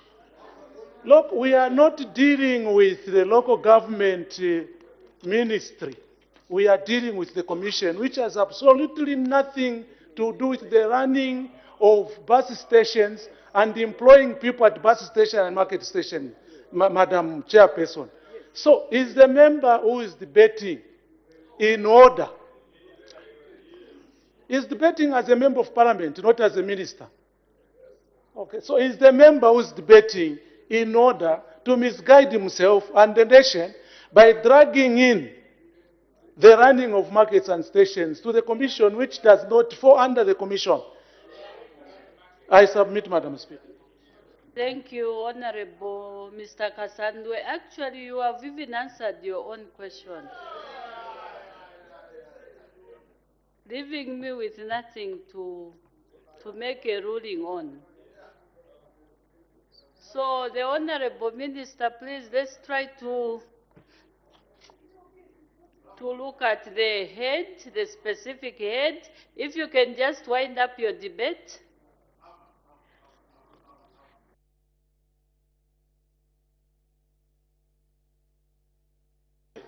Thank you very much, Madam Chairperson. Truth hurts to those who don't want to hear it. But the Bible says, only the truth shall set you free. Accept that when you are in government, you were terrible failures. That is why the people of Zambia rejected you. Madam Speaker, I thank you. Honorable members, I've seen that we have a list here. We shall try to get most of you to debate the next head. We have to close this head. The Honorable Minister of Local Government and Rural Development, wind up debate.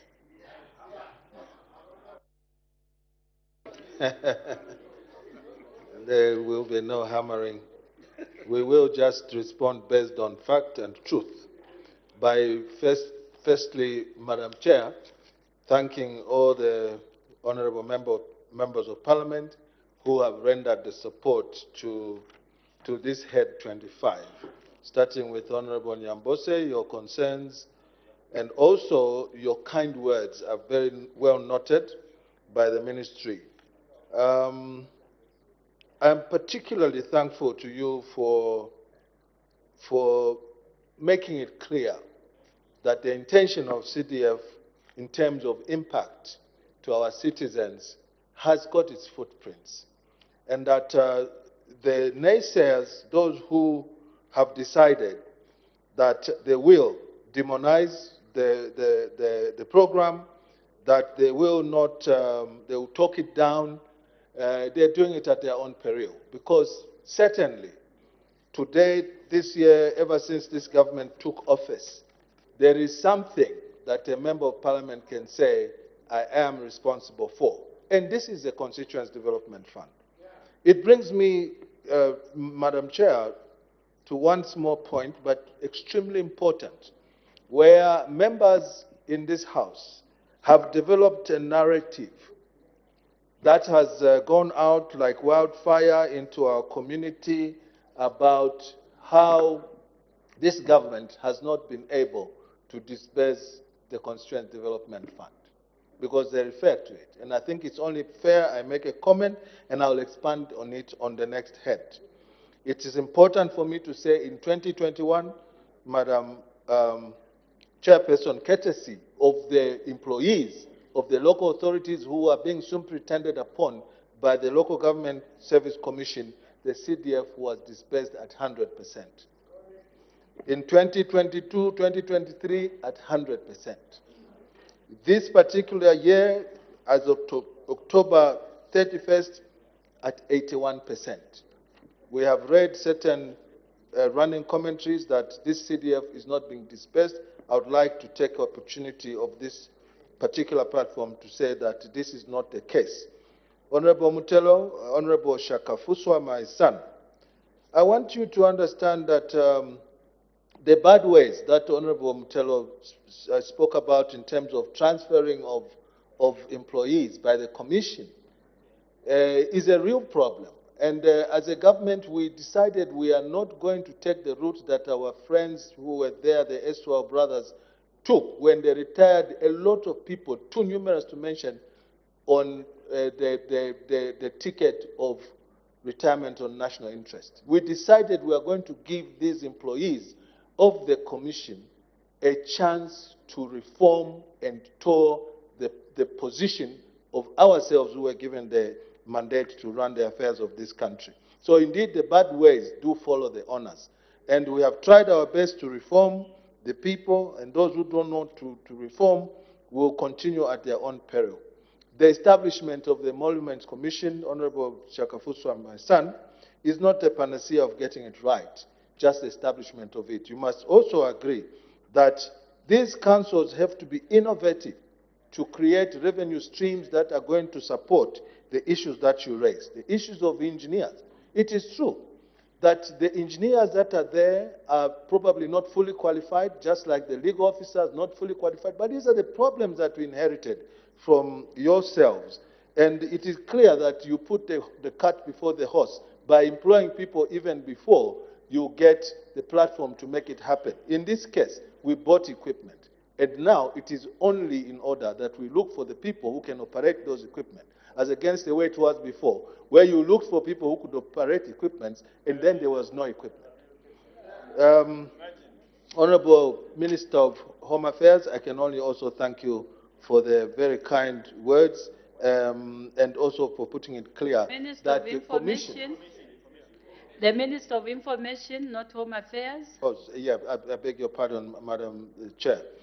The Minister, you spoke about the employment, the use of local government as a dumping site for people that wanted employment. It is true. This is the problem that we found, and that spoke to low competence levels. And so we gave the employees who are Zambians a chance to improve themselves by making sure that they upraise and upgrade themselves in order for them to sit within the qualification levels to occupy those jobs. It is also true, Madam Chair, that at the time when we took office, many just took to their heels. Those who were employed via a political vehicle, they did not need to be fired. They just vanished. They just left and left these offices yawning. And we had a difficult task to now start getting to fill those vacancies, first by getting temporary employees, and then we went into recruitment. And I'm very glad to tell you today that this is the reason why you will not find, as I finish, any political activities in the establishment today, which is different from the way it was. The councils have been hijacked by politicians, and today the revenue streams are improving. And I'm glad to say, the case of Lusaka, Madam has said, that ever since I took office, for the first time we've got it right, Lusaka City Council is no longer in arrears in terms of paying all their workers. I thank you. Thank you. Head 25, Local Government Service Commission. Head total 23,878,404 kwacha. Any debate? Any objection? I see none. I put the question. The question is that Head 25, Local Government Service Commission, head total 23,878,404 kwacha stands part of the estimates. As many as are of that opinion say aye. Aye. Of the contrary say no. The ayes have it. The question is resolved in the affirmative. Head 25, Local Government Service Commission, head total 23,878,404 kwacha is ordered to stand part of the estimates. We now move to head 29, Ministry of Local Government and Rural Development. Head 29, Ministry of Local Government and Rural Development, General Policy Debate, the Honorable Minister of Local Government and Rural Development Policy Statement. Once again, Madam Chair, I'm honored to present to this Honorable House a policy statement on the 2024 budget estimates for the Ministry of Local Government and Rural Development under head number 29. Madam Chair, the statement reflects government's priorities in local governance, and the sector is in line with the 2024 national budget presented by the Honorable Minister of Finance and National Planning, Dr. Situmbeko Musokotwani, whose theme is stimulating economic growth for improved livelihood. Madam Chair, the Ministry's mandate is to promote a decentralization, effective local government system, and facilitate the delivery of quality municipal services and infrastructure development through local authorities in order to effectively and efficiently contribute to the sustainable socio-economic development. The ministry is also mandated to facilitate rural development and manage the chief's affairs to facilitate improved quality of life and economic well-being of all our citizens in urban and also rural areas. In 2024, Madam Chair, the budget for the ministry aligns with all the strategic development ideas of the 8th National Development Plan.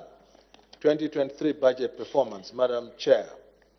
A total amount of 5,353,014,548 kwacha 92 ngwe was released to the ministry as of October 2023 against an approved budget of 6,449,760,989 kwacha. This represents a percentum of 83% of funds released, Madam Chair, this year. And this reflects the government's commitment to implementing the budget as approved by this August House last year. At 81%, Madam Speaker, the CDF was funded.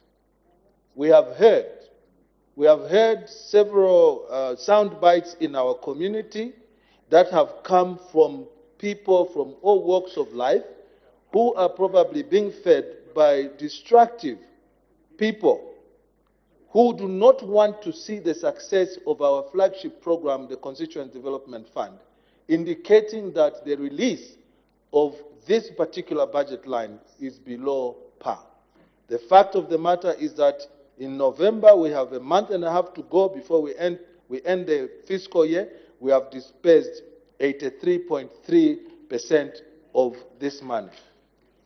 Madam Chair, just to highlight some of the major achievements made in this year, 2023, under the Municipal Infrastructure and Support Delivery, the ministry achieved the following, and these are the construction of 300 kilometers of urban roads, procurement of 10 skip loaders, 45 skip bins, which have since been distributed to various local authorities, and procurement of assorted equipment for the Chunga landfill. Madam Chair, the local government, 1,858 ward development committees were established and oriented while using the CDF. The following were achieved: the procurement of 444,839 school desks for our children to experience a decent learning environment, and strengthening of the participatory monitoring and evaluation, enhancement of use of resources, subsequent improvement in service delivery. Madam Chair, allow me now to outline the budget allocations for the ministry in line with the budget precepts. A total budgetary allocation of the ministry in 2023 is 7,745,212,536, compared to the 6,449,760,989 that was allocated in the year 2023. This represents an increase of 20%, Madam Chair, primarily attributed to the increment of the grants, with the CDF increasing to 4,779,160,147 kwacha, representing an increase. Honorable Minister. As the time is 1840 hours, I interrupt the proceedings and committee work stands adjourned. The Committee of Supply will report progress and ask leave to sit again.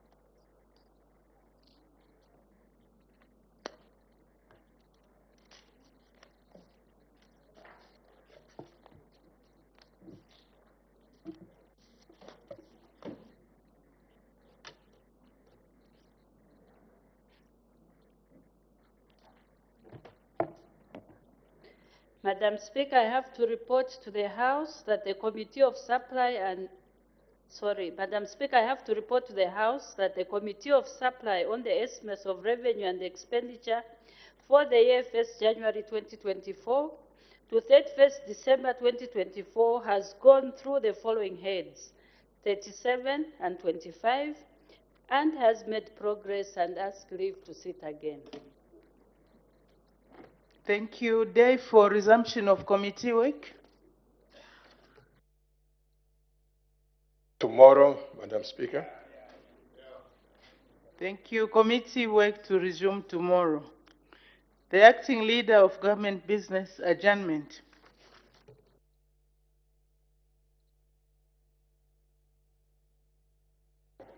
Thank you very much, Madam Speaker. Madam Speaker, I beg to move that the House do now adjourn.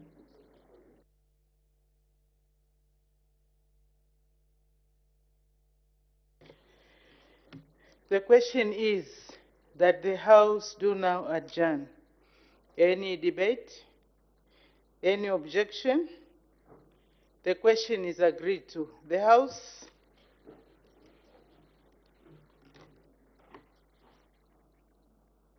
is now adjourned.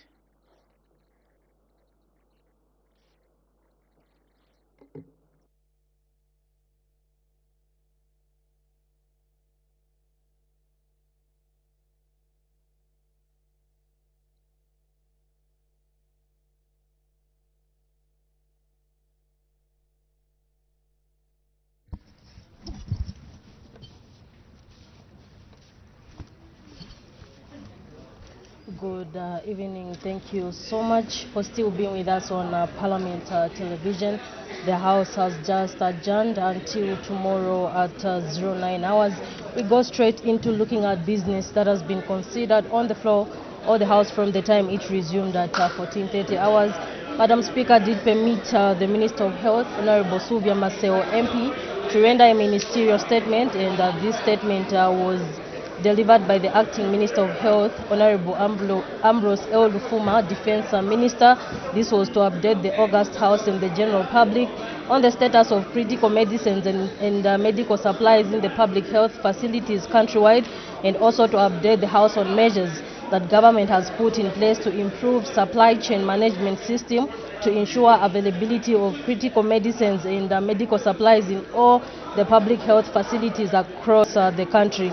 And the Acting Minister of Health stated that Zambia is facing a double burden of disease with a high prevalence of communicable diseases and a rising incidence of non-communicable diseases.